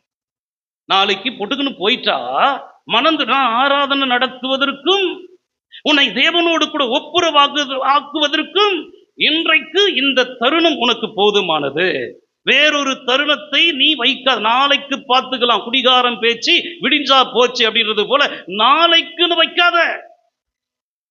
இன்றைக்கு இந்த ஆராதனை நடந்து கொண்டிருக்கும் பொழுதே, இந்த ஆராதனை முடிந்து நீ வீட்டுக்கு போகும் பொழுதே உன் ஜீவன் எடுக்கப்படும் என்று சொன்னா நீ பரலோகம் போவதற்கு நீ ஆயத்தமாகிவிடு. அல்லாவிட்டால் கர்த்தருடைய வருகை வரும். என்ன ஒரு மாதிரி பாக்குறீங்க? கர்த்தருடைய வருகை வரும் என்று சொன்னா நீ கர்த்தருடைய ராஜ்யத்துக்கு போக உன்னை ஆயத்தமாக்கி கொள். உன் வீட்டு காரியத்தை ஒழுங்குபடுத்து. நீ பிழைக்க மாட்ட, நீ மரித்து போவ. நீ மரித்தாலும் இயேசுவை விசுவாசித்தா உன்னை பிழைக்க வைக்க கர்த்தர் வல்லமை உள்ள தேவன். அவர் வருகை மட்டும் நீ இருக்க அவருக்கு சித்தமானா உன்னை யாராலும் தொடவே முடியாது. அல்லேலூயா. கம்பீரம் ஒரு அல்லேலூயா சொல்லு. ரெண்டுமே சொல்லணும். நீ இன்னைக்கு செத்து போயிட்டா என்னமா பண்ணுவ? அதனால இப்போ உன்னை ரெடி ஆக்கிடு. உன்னை கர்த்தரோடு கூட அடக்க ஆராதனை நடத்துறதுக்கு நீ உயிரோடு இருக்கும் போதே அடக்க ஆராதனை நடத்த முடியும். அல்லேலூயா. எத்தனை பேர் சொல்றது புரியுது? உன் பழைய மனுஷனை என்ன பண்ணணும்? அடக்கம் பண்ணிடணும். நீ புது மனுஷனா வாழணும். எத்தனை பேர் புது மனுஷனா வாழணும்? எத்தனை பேர் பழைய மனுஷன் சாகணும்? எத்தனை பேர் ஜென்ம சுபாவம் சாகணும்? எத்தனை பேர் பேய்த்தனத்துக்குரிய சுபாவம் சாகணும்? எத்தனை பேர் ஆதாமின் சுபாவங்கள் சாகணும்? எத்தனை பேர் ஆதாமின் மூலமா வந்த சாபம் எல்லாம் தொலையணும்? மோசேயின் இடத்துல அறிக்கை செய்யறாங்க, நாங்கள் உமக்கும் தேவனுக்கும் விரோதமாய் பாவம் செய்தோம், பேசினதினாலே நாங்கள் பாவம் செய்தோம்.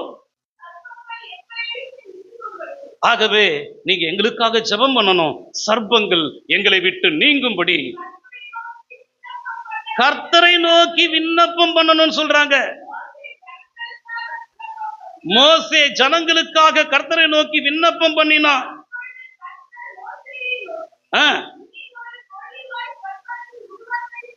நீ ஒரு கொல்லி. கர்த்தர் பாருங்க, கர்த்தரை பார்த்து, ஆண்டவரே இந்த ஜனங்கள் எல்லாம் சாகறாங்க ஐயா, இவங்களை பிழைக்க வைக்க என்னால முடியாது, எனக்கு தெரியல. கர்த்தரை நோக்கி பார்க்கும்போது கர்த்தர் இப்பொழுதுதான் இயேசுவுக்கு நேராய் நடத்துகிறார். கையை உயர்த்தி அல்லேலூயா சொல்லுவோம். இன்னும் கம்பீரம் ஒரு அல்லேலூயா சொல்லுவோம். இயேசு பழைய ஏற்பாட்டிலே நிழலாய் மறைந்திருக்கிறார், புதிய ஏற்பாட்டிலே நிஜமாய் நம் நடுவில் இருக்கிறார். அப்ப பழைய ஏற்பாட்டிலே அந்த தேவனை நோக்கி மோசே ஜெபம் பண்றான், இந்த ஜனங்க சாகுறாங்களே. அப்ப உடனே ஆண்டவர் தேவன் கர்த்தர் மோசேயை பார்த்து சொல்றாரு, நீ ஒரு கொல்லிவாய் சர்ப்பத்தின் உருவத்தை செய்து அதை ஒரு கம்பத்தின் மேல் தூக்கி வை. யாரையெல்லாம் பாம்பு கடித்ததோ அப்படிப்பட்டதான அந்த கடிக்கப்பட்டவன் எவனோ அதை நோக்கி பார்த்தால் பிழைப்பான். கையை உயர்த்தி ஒரு அல்லேலூயா சொல்லு. இன்னும் கம்பீரம் ஒரு அல்லேலூயா சொல்லு. மோசேயை நோக்கி பார்த்து ஜனங்க பிழைக்கல, மரத்துல தூக்கப்பட்ட அந்த வெண்கல சர்ப்பத்தை நோக்கி பார்த்து ஜனங்கள் பிழைத்து கொண்டார். இது எதை குறிக்குது? இது எதை குறிக்கிறது? மனிதர்களுடைய பாவங்களை சுமந்து கொண்டு சிலுவையிலே தொங்கின இயேசுவை குறிக்கிறது. அப்படின்னா நல்லா விளங்கி கொள்ளணும், மோசேயை மாத்திரமல்ல, வேற எந்த மனிதர்களை மாத்திரமல்ல, வேற எந்த ஊழியக்காரர்களை நீங்க நோக்கி பார்த்தாலும் ஜனங்கள் பிழைக்கவே முடியாது. இயேசுவை நோக்கி பார்த்தா ஜனங்க பிழைத்து கொள்வார். சில பேர் தேடுவாங்க, அந்த ஊழியக்காரரை நான் பார்த்தா நல்லா இருக்குமே, அவர் சுகமளிக்கிற வரம் பெற்றவர் அல்லவா, அவரிடத்துல போய். ஒரு நாள் ராஜேஷ் பேர் சொன்னார், அவர் அப்பா அம்மாவை பார்க்கறதுக்கு போயிருக்கும் போது அங்க ஒரு ஊழியக்காரர், பாட்டு பாடுற ஊழியக்காரர் அங்க வந்திருந்தாராம். அவங்க அம்மா சொன்னாங்களாம், நீ அவர்கிட்ட ஜெபம் பண்ணிக்க. இவர் சொன்னாராம், எதுக்கு ஜெபம் பண்ணணும், அங்க எதுக்கு வரணும், பிரபலமானவர்கள் வராங்கதான், சில பேர் யூடியூப்ல பிரபலமா மாறிடுறாங்க. அவங்க வொர்ஷிப் எல்லாம் பார்த்தா, அவங்க மெசேஜ் எல்லாம் கேட்டா, எப்படி இருக்கு பாஸ்டர்? அப்படி எப்படி இருக்குது? இருக்கட்டும். நீ அந்த முகமெல்லாம் பார்க்கறதுனால நீ பிழைக்க மாட்ட. நீ அதையெல்லாம் ஒரு ஓரத்துல வச்சுட்டு, நீ யாருடைய முகத்தை நோக்கி பார்த்தா பிழைத்துக் கொள்வ அப்படின்னா, இயேசுவின் முகம். அல்லேலூயா. எந்த ஊழியக்காரனும், எந்த தாயோ, எந்த தகப்பனோ, எந்த பாஸ்டரோ நமக்காக சிலுவையில அறையப்படல. நமக்காக சிலுவையில அறையப்பட்டவர், நம் பாவ பாரங்களை எல்லாம் ஏற்றுக்கொண்டவர் நம்முடைய ஆண்டவராகிய இயேசு. மோசையை பார்த்து ஜனங்க அப்படியே சாகரமேன்னு வந்து கேட்கிறாங்க. மோசே என்னால முடியாதுன்னு சொல்லி கர்த்தரை நோக்கி பார்க்கிறான். கர்த்தர் சொல்றாரு, அந்த வெண்கல சர்பத்தை நோக்கி ஜனங்க பார்க்கட்டும். நீ என்ன நோக்கி பார்க்காத, நான் காண்பிக்கிறவரை நோக்கி பார், நீ பிழைத்துக் கொள்ளுவேன். அப்ப தேவன் நமக்கு யாரை காண்பிக்கிறார்? சிலுவையிலே நமக்காக ஜீவனை விட்ட, சிலுவையிலே நமக்காக ரத்தம் சிந்தின இயேசுவை நமக்கு காண்பிக்கிறார். ஆகவே ஒவ்வொரு நாளும் அதிகாலையிலே நீ முழங்கால் படியிட்டு நீ அந்த முகத்தை தேடுவாய் என்று சொன்னான். ஃபாதர் பாடுறது போல், அதிகாலையில் உன் திருமுகம் தேடி அர்ப்பணித்தேன் என்னையே என்று நீ பார்ப்பாய் என்று சொன்னான். உன் முகத்தை பிரகாசிப்பிக்க கர்த்தர் வல்லவர். வேதம் சொல்லுகிறது, அவர்கள் அவரை நோக்கி பார்த்து பிரகாசம் அடைந்தார்கள். அவருடைய முகங்கள் வெட்கப்பட்டு போகவில்லை. எத்தனை பேர் நான் வெட்கப்பட்டு போக கூடாது? எத்தனை பேர் நான் பிரகாசம் அடையணும்? நீ ஆண்டவரை நோக்கி பாரம்மா, நீ இயேசுவை நோக்கி பார். இயேசுவை நோக்கி பார்க்கும்படியாக பழைய ஏற்பாட்டு காலத்திலேயே மோசையின் மூலமாக இஸ்ரவேல் ஜனங்களை அப்படியே இயேசுவுக்கு நேராக பிதாவாகிய தேவன் நடத்தினார். அப்ப நான் என்ன சொல்ல வரேன்? பழைய ஏற்பாட்டு காலத்திலே இயேசு நிழலாட்டமாக இருந்தார். புதிய ஏற்பாட்டு காலத்திலே அவர் நமக்கு நிஜமாக இருக்கிறார். அல்லேலூயா. கம்பீரம் ஒரு அல்லேலூயா சொல்லாமா? இந்த சத்தியம் எல்லாம் ஒருவேளை மோசேக்கு புரியுதோ புரியலையோ, ஆனா நமக்கு கர்த்தர் புரிய வச்சிருக்கு. சில நேரத்துல ஊழியக்காரன் அறியாமலேயே அவன் ஜனங்களை கர்த்தருக்கு நேரா நடத்துவான். அல்லேலூயா. ஊழியக்காரன் அறியாமலேயே சில வார்த்தைகள் அவன் பேசிக்கிட்டே இருப்பான். ஏன்னா அவன் கர்த்தரை நோக்கி பார்க்கும்போது ஜனங்களுக்காக, ஜனங்கள் பிழைக்கணும் அப்படின்றதுக்காக, ஜனங்கள் பலப்படுத்தப்படணும் அப்படின்றதுக்காக அவனை அறியாமலேயே அவனுடைய நாவிலே தேவன் வார்த்தைகளை வைப்பான். நான் ஒன்னு ப்ரிப்பேர் பண்ணிட்டு வருவேன், நான் உன்னை ஆயத்தப்படுத்திட்டு வருவேன், நான் நிற்பேன். நாவின் பிரதியுத்தரமோ கர்த்தரால் வரும். வேதம் சொல்லுகிறது, பேசுகிறவர்கள் நீங்கள் அல்ல, உங்களுக்குள்ள இருந்து ஆவியானவரே உங்களோடு கூட இருந்து உங்களுக்குள்ள இருந்து இன்னது பேசணும் சொல்லிட்டு அவரே பேச வைப்பார்.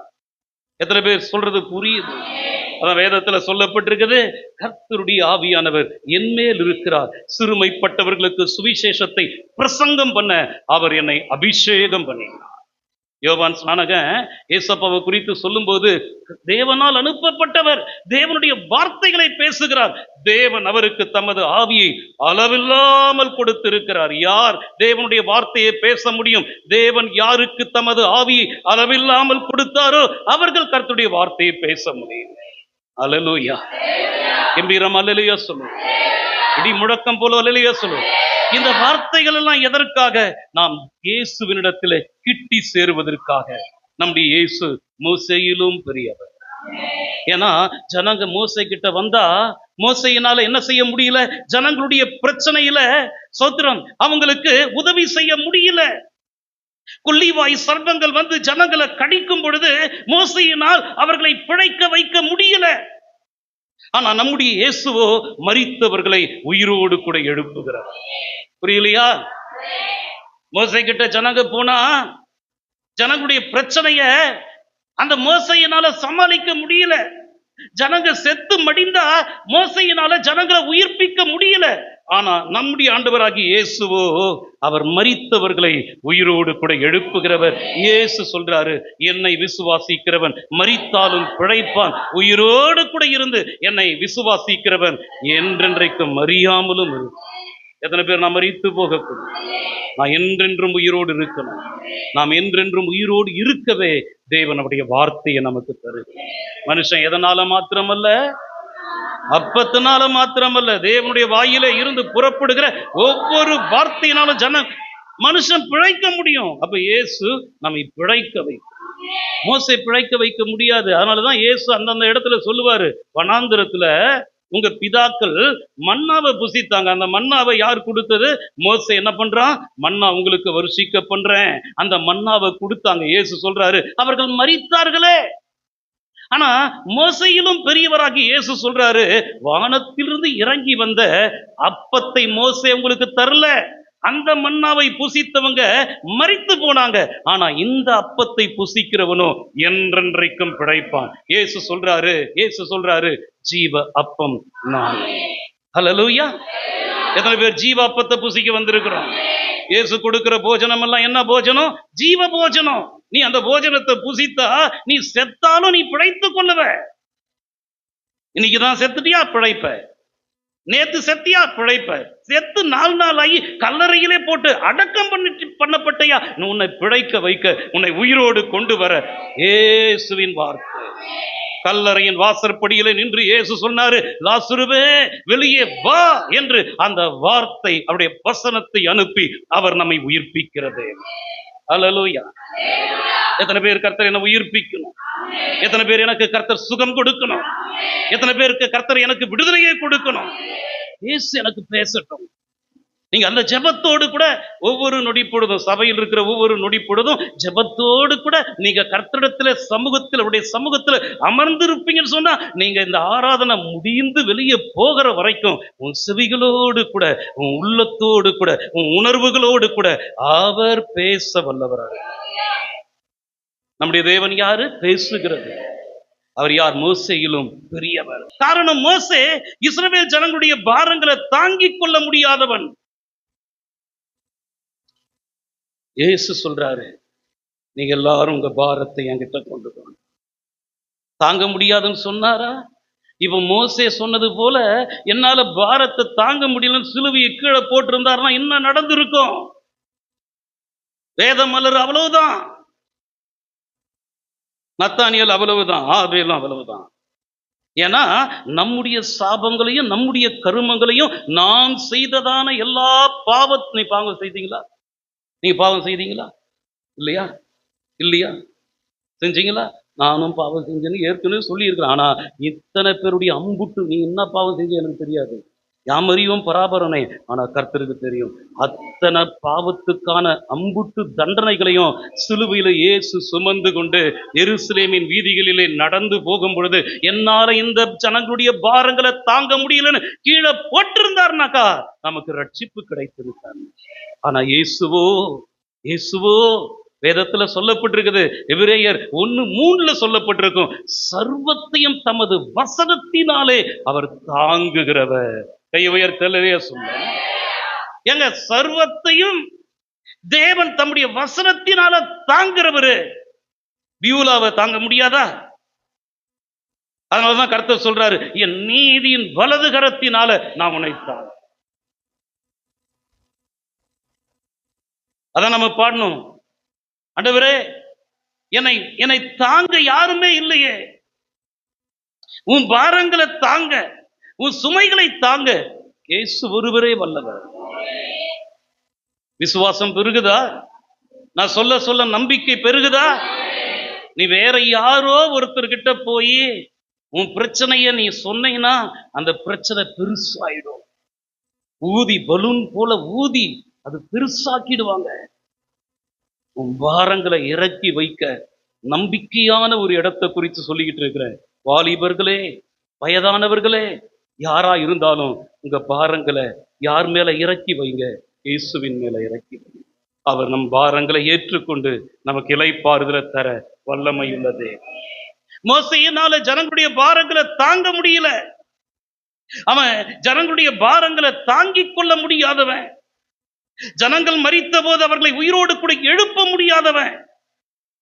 அதனாலதான் தேவன் இஸ்ரவேல் ஜனங்களை மோசேயின் மூலமாக இயேசுவுக்கு நேராக நடத்தினார். அல்லேலூயா. ஒரு காரியத்தை சொன்ன, எத்தனை பேர் புரிஞ்சுக்கிட்டீங்க? சர்ப்பம் கடித்த பொழுது மரித்த நிலைமையில அவர்கள் பிழைக்கணும்னு சொன்னா, மோசேயின் இடத்துல போனாலும் சரி, எந்த ஊழியன் இடத்துல போனாலும் சரி, காரியமாகாது. இயேசுவை நோக்கி பார்த்தார், பிழைத்த.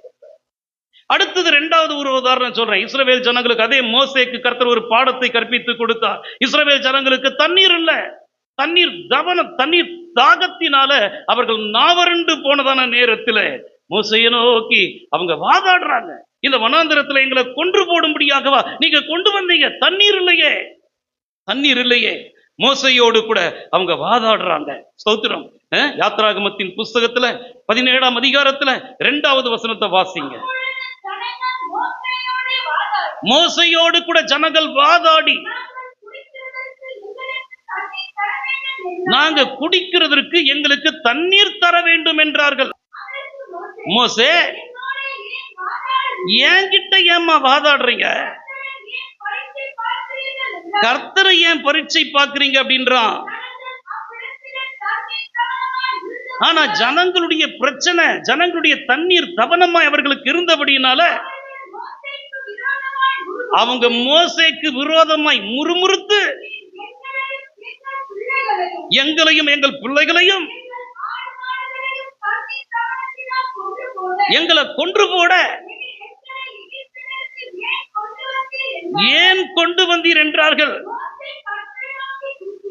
மோசே கர்த்தரை நோக்கி கூப்பிட்டு, கையை உயர்த்தி ஒரு அலலைய சொல்லாமா, இன்னும் கம்பீரமா ஒரு அலலைய சொல்லாமா. மோசே கிட்ட வந்து தண்ணியை கேட்கிறாங்க. மோசே ஜனங்களுக்கு தண்ணியை கொடுக்க முடியல. மோசே இப்ப யார நோக்கி கூப்பிடுறான்? கர்த்தரை நோக்கி கூப்பிடுறான். கையை உயர்த்தி அலலைய சொல்லாமா. கர்த்தரை நோக்கி கூப்பிடுறான். அவனால ஜனங்களுக்கு தண்ணீர் கொடுக்க முடியல. கர்த்தர் மோசேக்கு என்ன சொன்னார்? அதான் நான் ஏற்கனவே சொல்றேன். நீங்க உங்க பிரச்சனைகள் நடுவுல நீங்கள் தேவனை நோக்கி பார்த்தால் தேவன் நம்மை இயேசுவுக்கு நேராய் நடத்துவார். இப்ப ஜனங்க பிரச்சனையின் நடுவுல அவங்க மோசே கிட்ட வராங்க. மோசே தேவனை நோக்கி பார்க்கிறான். தேவன் மோசையை இயேசுவுக்கு நேரா நடத்துறாரு. அல்லேலூயா. கையை உயர்த்தி அல்லேலூயா சொல்லாமா. இப்ப எப்படி மோசையை தேவன் இயேசுவுக்கு நேரா நடத்தினார்? வாசிங்க பார்க்கலாம். 5-6 வசனம். அப்போ கர்த்தர் மோசையை பார்த்து சொல்றாரு, இஸ்ரவேல் மூப்பர்களில் சிலரை உன்னோடு கூட கூட்டிக் கொண்டு நதியை அடித்த உன் கோலை உன் கையிலே பிடித்துக் கொண்டு ஜனங்களுக்கு முன்னே நடந்து போ. அங்கே நீ நடந்து போகிறதன அந்த இடத்தில் உனக்கு முன்பாக ஓரேபிலே கன்மலையின் மேல் நிற்பே. நீ அந்த கன்மலையை அடி, அப்பொழுது ஜனங்கள் குடிக்க அதிலிருந்து தண்ணீர் புறப்படும் என்று. கையை உயர்த்தலே கம்பீரமா ஒரு சொல்லும். இடி முழக்கம் போல ஒரு சொல்லும். எத்தனை பேருக்கு நான் சொல்ற வசனம் புரியுது? புரியுறவங்க எல்லாம் கையை உயர்த்த சொல்லுங்க. இப்போ ஜனங்க தாகத்தை தீர்க்கக்கூடியதான அந்த தண்ணீர் மோசேயினிடத்துல இல்ல. எந்த ஊழியக்காரர்களிடத்திலும் ஜனங்களுடைய தாகத்தை தீர்க்கக்கூடிய தண்ணீர் இல்ல. ஜனங்களுக்கு தாகம் தீர்க்கிறதான தண்ணீர் எங்க இருக்குது அப்படின்னா கன்மலையிலே இருக்கிறது.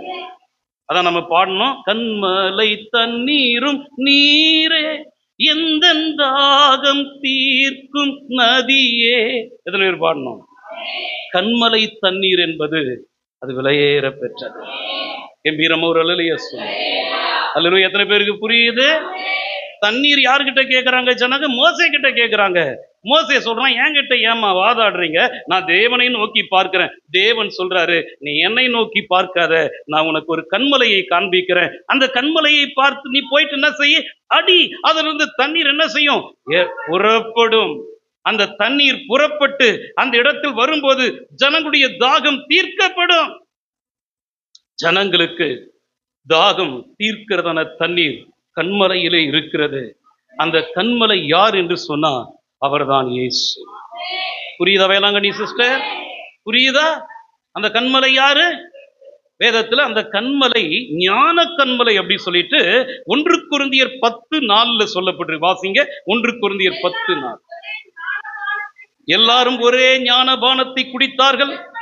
எப்படி எனில்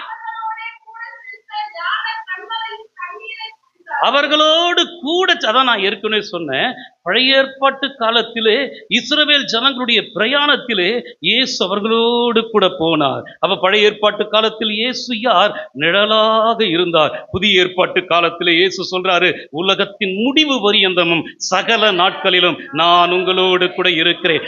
மரித்தேன், ஆனாலும் இதோ சதா காலங்களிலும் உயிரோடு கூட இருக்கிறேன். நம்மோடு கூட இயேசு இருந்து அவர் அந்த தாகம் தீர்க்கிற கன்மலை கூடவே போதும். தாகம் கொண்ட தேவ ஜனம் வானம் பார்க்குது, தாகம் தீர்க்கும் கண்மலையோ கூட செல்லுது. கூட செல்றவரை பார்க்கல, வானத்தை நோக்கி பார்க்கறாங்க. உன் பக்கத்துல தேவன் எங்கே இருக்கிறார்? அவருடைய பெயர் என்னது? இம்மானுவேலர். கை உயர்த்த அல்லேலூயா சொல்லாமா? இம்மானுவேலர் என்றால் என்ன அர்த்தம்? தேவன் நம்மோடு இருக்கிறார். இயேசு சொல்றாரு இல்ல, அவரை எங்க பார்க்க முடியும்? என் நாமத்தினால 2 3 பேர்கள் எங்கே கூடி இருக்கிறார்களோ அங்கே அவர்கள் நடுவே நான் இருக்கிறேன். என் நாமத்தை பிரஸ்தாபப்படுத்துகிற எந்த ஸ்தானத்திலும் நான் வந்து உன்னை ஆசீர்வதிப்பேன். எத்தனை பேருக்கு சொல்றது புரியுது? அப்ப இயேசுவை தேடி நீ எருசலேமுக்கு போக தேவையில்ல, இயேசுவை தேடி இஸ்ரவேல் தேசத்துக்கு போக தேவையில்ல. அதுக்காக பணத்தை செலவு பண்ணி சில பேர் அப்படியே வெக்ஸ் ஆயிடுவாங்க. நான் மரிக்கிறதுக்கு முன்னால எருசலேமுக்கு போகணும் அப்படின்னு நிறைய பேர் கனவு கனாங்க. அதெல்லாம் போக வேண்டிய அவசியமே கிடையாது. நாம் இருக்கிற இடத்திலே இயேசு வந்தது. இயேசு மரிக்கலன்னா நீங்களும் நானும் எங்க போலாம்? புரியுதா? எத்தனை பேருக்கு புரியுது? இயேசு மரிக்கலன்னா நீங்களும் நானும் பிளைட் பிடிச்சி எங்க போலாம்? எருசலேமுக்கு போலாம். ஆனா இயேசு மரித்து போனாரே. அப்ப மரித்த இயேசு அவருடைய சரீரத்தை எடுத்து கல்லறையிலே கண்மலையிலே அங்கே எருசலேமிலே வைக்கப்பட்டிருந்தாலும் அங்கே இயேசுவின் சரீரம் இல்லையே. அப்படி இருந்தா கூட நம்ம அந்த இடத்துல போலாம். அங்க போனா அங்க போர்டு எழுதப்பட்டிருக்கிறது, அவர் இங்கே இல்லை. உயிரோடு இருக்கிறவரை மரித்தோரிடத்தில் தேடுகிறது என்ன? அவர் இங்கே இல்லை, தாம் சொன்னபடியே உயிர்த்தெழுந்தார். அப்ப உயிரோடு எழும்புவதற்கு முன்பாக இயேசு எருசலேமில் மட்டும்தான் இருந்தாரு. காஷ்மீருக்கு வரல, இந்தியாவுக்கு வரல. ஆனா உயிரோடு எழுந்த இயேசு இன்றைக்கு உலகம் முழுவதும் இருக்கிறார். அவர் எங்கும் நிறைந்தவர். அவருடைய நாமத்தை மகிமைப்படுத்துகிற இடத்திலே அவர் வந்து நம்மை ஆசீர்வதி. எத்தனை பேர் சொல்றது புரியுது? அப்ப இயேசுவை எங்க பார்க்க முடியும்? நாம் இருக்கிற இடத்திலேயே பார்க்க முடியும். அந்த கண்மலைக்கு நேராக தான் தேவன் நம்மை நடத்துகிறார். அந்த கண்மலையை குறித்து வேதம் சொல்லுகிறது, அவர் ஞான கண்மலையாம். எல்லாரும் ஞான பானத்தை என்ன பண்ணாங்க? குடித்தார்கள். எப்படி எனில் அவர்களோடு கூட சென்ற ஞான கண்மலையின் தண்ணீரை குடித்தார்கள். அந்த கண்மலை கிறிஸ்துவே. கையை உயர்த்த அல்லேலூயா சொல்லாமா? அப்ப அந்த 1 கொரிந்தியர் 10:4 யாரை பத்தி எழுதப்பட்டிருக்குது? இஸ்ரவேல் ஜனங்களை குறித்து எழுதப்பட்டிருக்குது. அப்ப இஸ்ரவேல் ஜனங்களோடு கூட ஞான கண்மலை போச்சாம். அந்த ஞான கண்மலை யாருன்னு வேதம் தெளிவா சொல்லுது. அந்த கண்மலை கிறிஸ்து. அந்த கிறிஸ்து தான் இயேசு. இயேசு கிறிஸ்து அவர் ஞான கண்மலை. இயேசுதான் ஜனங்களுக்கு தண்ணீர் கொடுக்கிறவர். இயேசுதான் ஜனங்களுடைய தாகத்தை தீர்க்கிறவர். வேற எந்த தண்ணீரும், வேற எந்த ஆற்று தண்ணீரும், வேற எந்த கிணற்று தண்ணீரும் குடித்தாலும் ஜனங்களுடைய தாகம் தீராது, மறுபடியும் தாகம் உண்டாகும். எத்தனை பேர் சொல்றது புரியுது? வேற எந்த கிணறும் குறித்து மேன்மையா பேச முடியாது. நல்ல தண்ணீர் சில நேரத்தில் திடீரென்று உப்பு தண்ணீராய் மாறிடுது. எந்த தண்ணீரும் நம் தாகத்தை தீர்க்க முடியாது. எந்த தண்ணீரை குறித்தும் மேன்மை பாராட்ட முடியாது. நீ குடிக்கிற தண்ணீர் எல்லாம் உனக்கு தாகத்தை தீர்க்காது. அது எந்த ஆற்று தண்ணீரோ, அது எந்த கிணற்று தண்ணீரோ, எந்த தண்ணீரை குடிச்சாலும் மனுஷனுக்கு மறுபடியும் தாகம் உண்டாகும். அப்படின்னா என்ன அர்த்தம்? எந்த கிணற்றை குறித்து நீ மேன்மை பாராட்டாத. வேதத்துல ஒரு பெண்ணை குறித்து பார்க்கிறோம், சமாரிய ஸ்திரீ. அந்த பெண்ணை பார்த்து இயேசு தாகத்துக்கு தா அப்படி சொல்லி கேட்கிறாரு. அவ ஒரு வாயாடி. சில நேரத்துல இயேசு கிறிஸ்து கிட்ட வரவங்க எல்லாம் ஆரம்பத்துல வாயாடிகளா இருப்பாங்க, பிறகு சுவிசேஷகர்களா மாறிடுவாங்க. சுவிசேஷகனா மாறினாலா அந்த பிள்ளை? இயேசு சொல்றாரு, தண்ணீரை கொடுமா, தண்ணீரை கொடு. வாயாடுற, நான் உங்ககிட்ட தண்ணியை கேட்கிறேனே, நான் யாருன்னு உனக்கு தெரியுமா? அப்படி தெரிஞ்சு இருந்தா நீயே என்கிட்ட தண்ணியை கேட்டிருப்ப, நீயே என்கிட்ட தண்ணீரை கேட்டிருப்ப. அவ சொல்றா, எங்களுக்கு நான் இப்ப தண்ணி எடுக்க வந்திருக்கிறது. கிணறு எப்படிப்பட்ட கிணறு தெரியுமா? கிணற்றை குறித்து மேன்மை பாராட்டுறவா. அவ சொல்றா, யாக்கோவின் கிணற்றை குறித்து திருப்தி அடைஞ்சு பேசுறா. திருப்தி ஆக்குகிறவன் யாக்கோபு கிடையாது. நான் ஏற்கனவே சொன்னேன், அவர் மோசேயிலும் பெரியவர். அப்படின்னா அவன் அப்பனுக்கும் பெரியவர். மோசேயின் அப்பன் யாரு? யாக்கோபு. யாக்கோபிலும் இயேசு பெரியவர். சாலமோனை குறிச்சு மேன்மை பேர பாராட்டுறியா? அவன் ஞானத்தை ரொம்ப பெருசா நினைக்கிறியா? சாலமோனிலும் பெரியவர் இங்கே இருக்கிறார். சில பேர் ஆலயத்தை கட்டிட்டா அந்த தேவாலயத்தை குறித்து ரொம்ப பெருமை பாராட்டுவான். இயேசு சொல்றாரு, தேவாலயத்திலும் பெரியவர் இங்கே இருக்கிறார். நீ யார குறிச்சும் பெருமை பாராட்ட முடியாது. அவளுக்கு, அந்த வாயாடிக்கு இயேசு சொல்லி கொடுக்கிறாரு. அவ சொல்றா, இந்த கிணற்றை நமக்கு கொடுத்த நம்முடைய தகப்பனாகி யாக்கோபை பார்க்கிலும் நீர் பெரியவரா? பெரியவர் தான் பேசிட்டு இருக்கிறார். கை உயர்த்தலையே சொல்ல, பெரியவரோ நீர். இயேசு அவளை பார்த்து சொல்றாரு, ஸ்தோத்திரம், அருமையான ஒரு வார்த்தை. யோவான் எழுதின சுவிசேஷத்துல 4ஆம் அதிகாரத்துல 13வது வசனம்.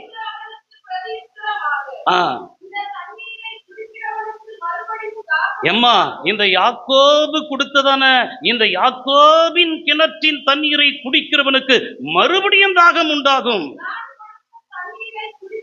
ஆனா என்கிட்ட இருக்கிறதான தண்ணீர் இருக்குது பத்தியா, அதை நான் கொடுத்தால் அதை வாங்கி குடிக்கிறவனுக்கோ ஒரு காலமும் தாகம் உண்டாகாது. நான் அவனுக்கு கொடுக்கும் தண்ணீர் அவனுக்குள்ளே ஒரு நாள் அல்ல, 2 நாள் அல்ல, 1 வாரம் அல்ல, 2 வாரம் அல்ல, 1 மாதம் அல்ல, 1 வருடம் அல்ல, நித்திய ஜீவகாலமாய் அவனுக்குள்ளே அந்த தண்ணீர் ஊறிக்கொண்டே இருக்கும். அதுதான் ஜீவ ஊற்று. கையை உயர்த்தலையா சொல்லாமா? அப்ப இயேசு நமக்கு கொடுக்கிற தண்ணீர் ஜீவ தண்ணீர். வெளிப்படுத்தின விசேஷத்துல 21ஆம் அதிகாரத்துல 6வது வசனத்துல இயேசு சொல்றாரு, நான் அல்பாவும் ஓமேகாவுமாய் இருக்கிறேன், நான் ஆதியும் அந்தமுமாய் இருக்கிறேன். தாகம் உள்ளவனுக்கு நான் ஜீவ தண்ணீர் ஊற்றில் இலவசமா கொடுப்பேன். எத்தனை பேருக்கு இலவசமா வேணும்? இலவசமா தர்றது உனக்கு பிடிக்கலையா? அன்னைக்கு அபிஷேக கூட்டம் நடத்தும் போது அன்றைக்கு அந்த பிரதர் அந்த ஆண்கள் ஐக்கியத்துக்கு வந்தார், நம்ம சகோதரர் மோகன்ராஜ். அவரை கர்த்தர் அபிஷேகித்தார். பக்கத்துல ஞான ஆஷா பிரதர் சொன்னாரு, அந்த அபிஷேகத்தின் நேரத்துல அவர் வாயிலிருந்து வார்த்தைகள், அந்நிய பாஷைகள், இது எத்தனை லட்சம் கொடுத்தாலும் கிடைக்காது.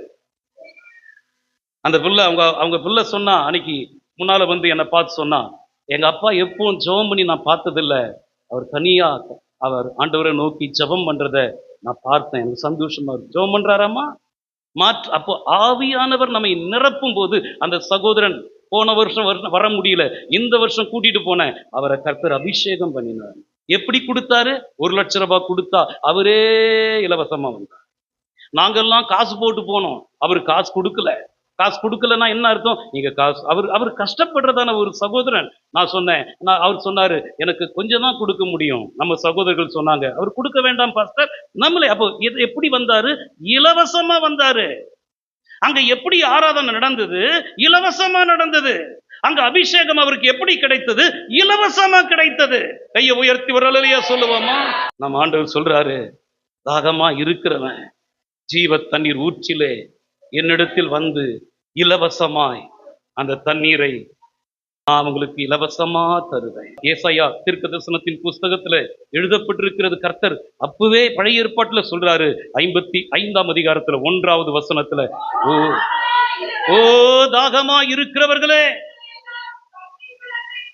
எத்தனை பேருக்கு தாகம் இருக்குது? தாகம் இருக்கிறவங்க எல்லாம் கையை உயர்த்தவர்களே சொல்லுங்க. ஆண்டவர் சொல்ற, தாகமா இருக்கிறவங்களே, நீங்கள் எல்லாரும் தண்ணீர் அண்டைக்கு வார். மோசே கிட்ட போவாதம்மா. அதனால்தான் இங்க 1.5 மணி நேரம் 2 மணி நேரம் ஊழியக்காரன் உங்களுக்கு பிரசங்கம் பண்ணி உங்களை அனுப்புகிறேன். மற்ற நேரங்கள் எல்லாம் நீங்க எங்க இருக்கணும் அப்படின்னா கர்த்தரோடு கூட இருக்கணும். எத்தனை பேர் சொல்றது புரியுது? இந்த தள்ளி விடுவாங்க பத்தி, சில வண்டி ஸ்டார்ட் ஆகாது, அப்படியே கொஞ்ச நேரம் அப்படி தள்ளி விட்டா அப்புறம் ஸ்டார்ட் ஆகிடும். இந்த நேரத்துல இங்க நீங்க வரும்பொழுது உங்களை உற்சாகப்படுத்தி சத்தியத்தை கொடுத்து இந்த வாரத்துக்கு தேவையான வார்த்தைகளை உங்களுக்கு கொடுத்து அனுப்பும் போது அதையெல்லாம் பெற்று சார்ஜ் ஆகி நீங்க போயிட்டு இந்த வாரம் முழுவதும் இந்த வசனத்தை அசை போடும். அசை போடுறவங்களுக்கு பலனா இருக்கும், தியானிக்கிறவர்களுக்கு அது பலனா இருக்கும். நிறைய பேர் வாங்கிட்டு மண்டையெல்லாம் வீங்குது.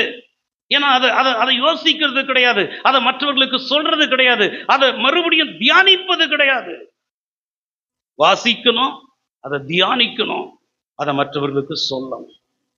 இங்க இருக்கும்போது நான் தான் உங்களுக்கு போதகர், வெளியே போனா நீங்க தான் போதகர். அல்லேலூயா.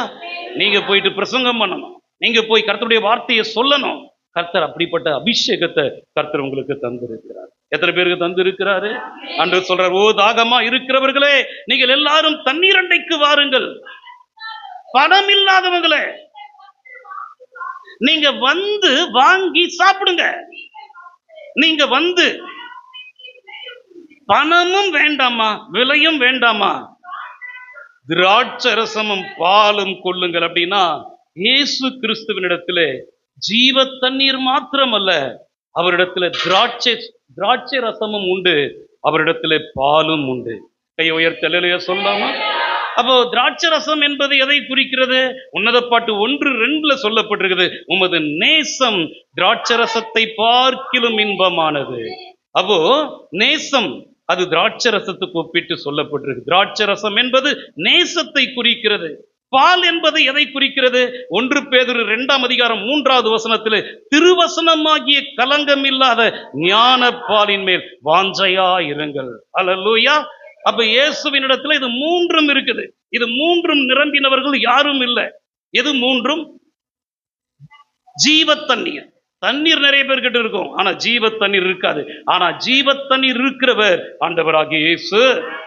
அப்ப ஜீவ தண்ணீரை கொடுக்கிறேன்னு சொல்லி கூப்பிடுறாரு, ஆனா அவர்கிட்ட வேற என்னத்தை வச்சிருக்கிறாரு? அவர் திராட்சை ரசத்தை வச்சு. அப்படின்னா அவருடைய நேசம் மிகவும் இன்பமானது.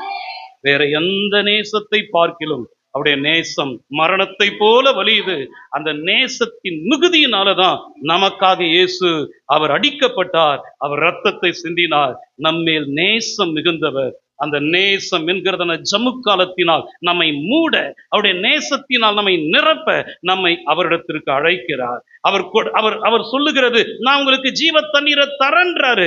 நீ அந்த ஜீவ தண்ணீரை தேடி வந்தா உனக்கு திராட்சை ரசமும் கிடைக்கும், அந்த இடத்துல உனக்கு பாலும் கிடைக்கும். பால் என்பது எதை குறிக்கிறது? தேவனுடைய வசனம். அப்ப இயேசுவினிடத்துல என்ன இருக்குது தெரியுமா? ஜீவ தண்ணீர், திராட்சை ரசம், பால்.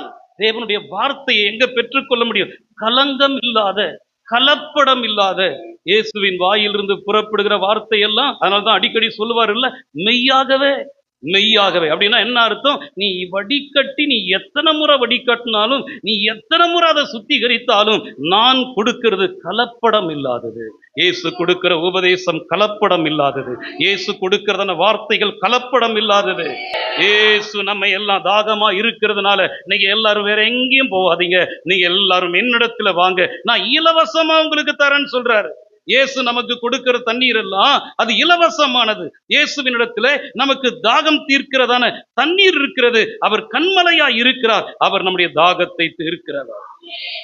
அதனாலதான் இஸ்ரவேல் ஜனங்களை வனாந்திரத்திலே, ஸ்தோத்திரம், அவர்கள் தண்ணீர் இல்லாமல் அலைந்த தவித்த பொழுது கர்த்தர் அவர்களை மோசையின் மூலமாய் கண்மலைக்கு நேராய் நடத்தினார். 2 முறை இஸ்ரவேல் ஜனங்களுக்கு தண்ணீர் இல்லை. ஒரு முறை கர்த்தர் ஜனங்களுக்கு தண்ணீரை கொடுக்க கண்மலைக்கு நேரா நடத்தினார். 2 முறையும் கண்மலைக்கு நேரா தான் நடத்தினாரு. ஆனா ஒரு முறை கண்மலையை பார்த்து அடிக்க சொன்னாரு. 2வது முறை கண்மலையை பார்த்து பேசு, அந்த கண்மலையை பார்த்து பேசுன்னு சொல்லி சொன்னார். என்னாகமத்தின் புஸ்தகத்துல 20வது அதிகாரத்துல 2வது வசனத்தை வாசி. இந்த 2வது முறை ஜனங்களுக்கு தண்ணீர் இல்லாம இருந்தது. மோசேக்கும் ஆரோனுக்கும் விரோதமா மறுபடியும் கூட்டம் கூடுறாங்க. ஜனங்கள் மோசையோடு கூட வாக்குவாதம் பண்ணி,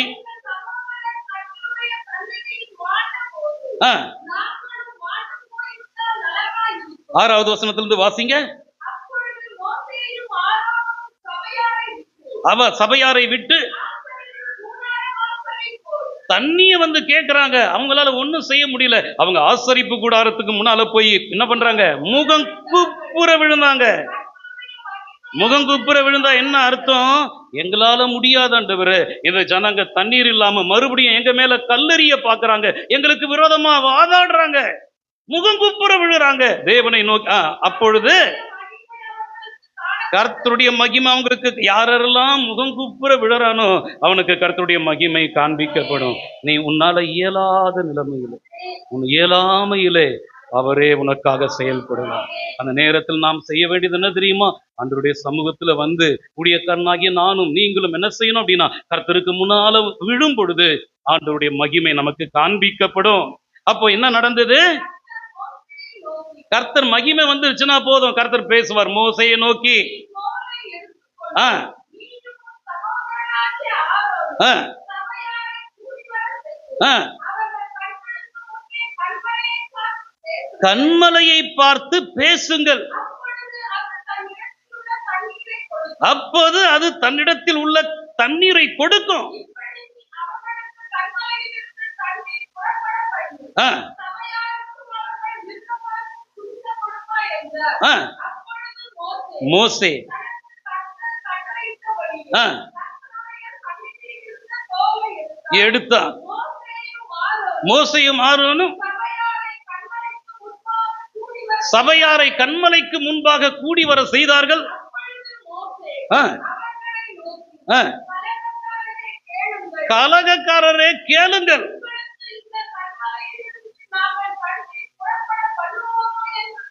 இந்த தன் கன்மலையிலிருந்து உங்களுக்கு தண்ணீரை புறப்பட பண்ணுவோமோ என்று சொல்லி தன் கையை ஓங்கி 2 தரம் அடித்தான். ஏராளமாய் தண்ணீர். அப்ப நல்லா விளங்கி கொள்ளணும், கன்மலையை அடித்தான், தண்ணீர் ஏராளமா புறப்பட்டது, ஜனங்களுடைய தாகமும் தீர்ந்தது. ஆனா அடுத்த வசனத்துல சொல்லப்பட்டிருக்கு, ஆ ஆ ஆ நீங்கள் என்னை விசுவாசியாமல் போனபடியினால்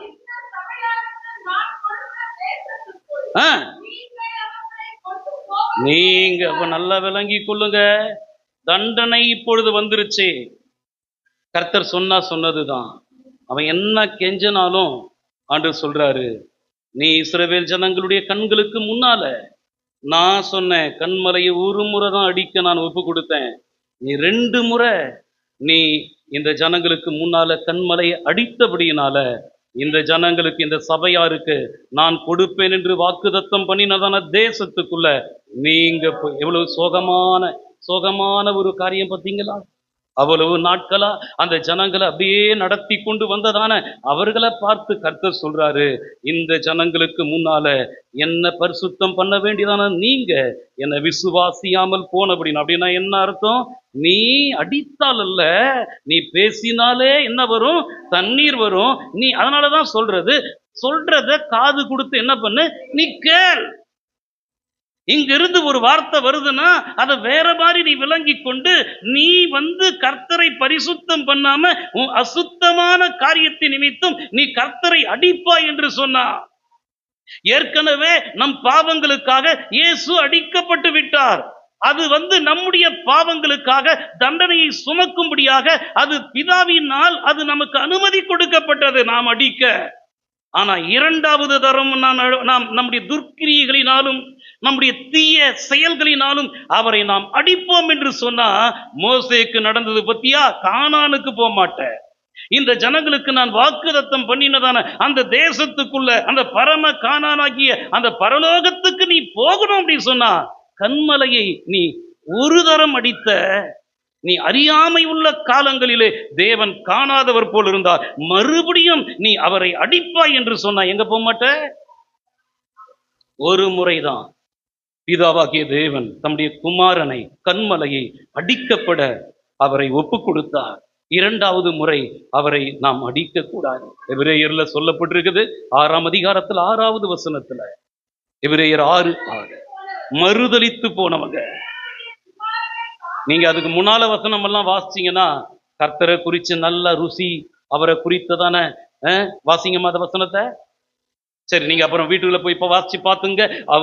அவருடைய பரம ஈவையெல்லாம் ருசி பார்த்தும் கூட,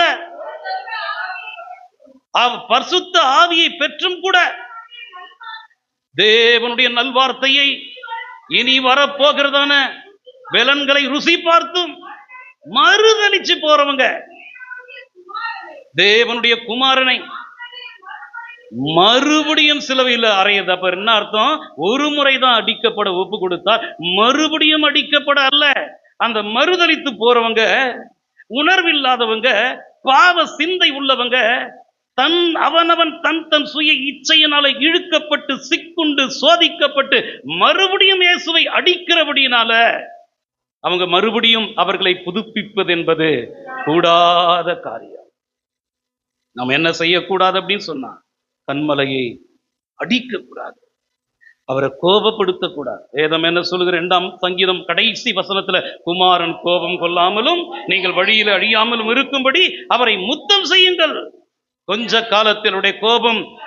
அப்போ நாம் அழைக்கப்பட்டிருக்கிறது எதற்காக அப்படின்னா, இயேசு கன்மலையை அடிக்க அல்ல, அவர் நமக்காக ஏற்கனவே அடிக்கப்பட்டுட்டாரு. நாம் அழைக்கப்பட்டிருக்கிறது கன்மலையை முத்தமிடுவதற்காக, கன்மலையை பார்த்து பேசுவதற்காக. நீ பேசினாலே உனக்கு தண்ணீரை கொடுக்க வல்லது. புரியுதா? நீ பேசினா அவர் உன் சத்தத்தை கேட்பாரு. அப்போ யார் அப்படின்னா, அவர் செவி கொடுக்கும் கன்மலை. அல்லேலூயா. நீ பேசினால் அவர் உனக்கு 2 காரியத்தை சொல்றேன். நீ பேசினால் அவர் உனக்கு அவர் உன்னுடைய ஜெபத்தை கேட்பார். காரணம், அவர் செவி கொடுக்கும் கன்மலை. தண்ணீர் மாத்திரமல்ல, அவர் அந்த கன்மலைக்கு காதும் இருக்குது. அடுத்து சொல்றேன், நீ பேசினால் அவர் உனக்கு மறு உத்தரவு தருவார். அப்படின்னா உனக்கு தண்ணீரை கொடுப்பார். அப்படின்னா என்ன அர்த்தம் அப்படின்னா, அவர் பேசுகிறதான கன்மலை. இந்த கன்மலைக்கு பேரெல்லாம் வைக்கலாம். தண்ணீர் நிறைந்த கன்மலை, செவி கொடுக்கும் கன்மலை, பேசும் கன்மலை. அந்த கன்மலை நமக்காக அடிக்கப்பட ஒரு முறை பிதாவாகிய தேவன் நமக்கு ஒப்பு கொடுத்தார். அந்த கன்மலையிலே நமக்கு தண்ணீர் உண்டு. அந்த கன்மலை நம்முடைய தாகத்தை தீர்க்கும். உன் தாகம் என்ன தாகம்? அந்த தாகத்தை தீர்க்க கர்த்தர் வல்லமை உள்ளது. நமக்கு தேவையான தண்ணீர் அவரிடத்திலே உண்டு. அந்த கன்மலை நம்மோடு கூட வருகிறது. அந்த கன்மலையை குறித்து தேவன் சொல்றாரு, நான் என் தூதனை உனக்கு முன்னால் அனுப்புகிறேன். ஏன் அனுப்புறேன் அப்படின்னு சொன்னா, கர்த்தர் உனக்காக ஆயத்தம் பண்ணி இருக்கிறதான அந்த ஸ்தானத்துக்கு உன்னை கொண்டு போய் சேர்ப்பது மாத்திரமல்ல, வழிகளிலே உன்னை காக்கும்படியாக உனக்கு முன்பாக என் தூதனை நான் என்ன பண்றேன்? அனுப்புறேன். அவர் சமூகத்தில் என்ன பண்ணு? எச்சரிக்கையாயிரு. அவருடைய வாக்குக்கு செவி கொடு. அவரை கோபப்படுத்தாத. துரோகிகளை, அவர் துரோகியை குறிச்சு எத்தனை பேருக்கு வசனம் புரியுது? கடந்த நாட்கள்ல துரோகியை குறிச்சு எடுத்தும் கூட துரோகம் பண்ற ஆட்களை என்னத்தை பண்ண முடியும்? துரோகங்களை பொறுத்து கொள்வதில்லை. என் நாமம் அவர் உள்ளத்தில் இருக்கிறது. அல்லேலூயா.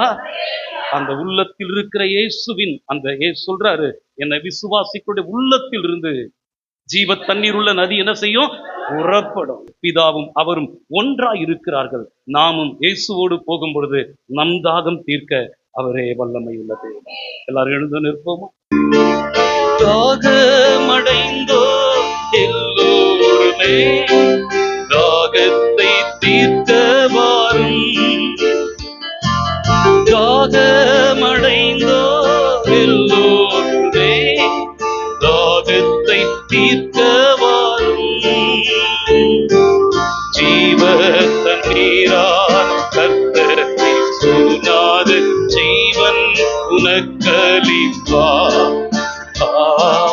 ஜீவ தண்ணீரால் கர்த்தரை சொன்னாது ஜீவன் உனக்களிப்பார். சிலுவை மந்த உருவம் சிந்தீன ரத்தம் புரண்டோரே நதி போலவே பாய்கின்றது. இயேசுவண்டை வா. நம்புவோம், நம்பி இயேசுவண்டை வா. நம்பி இயேசுவண்டை வா.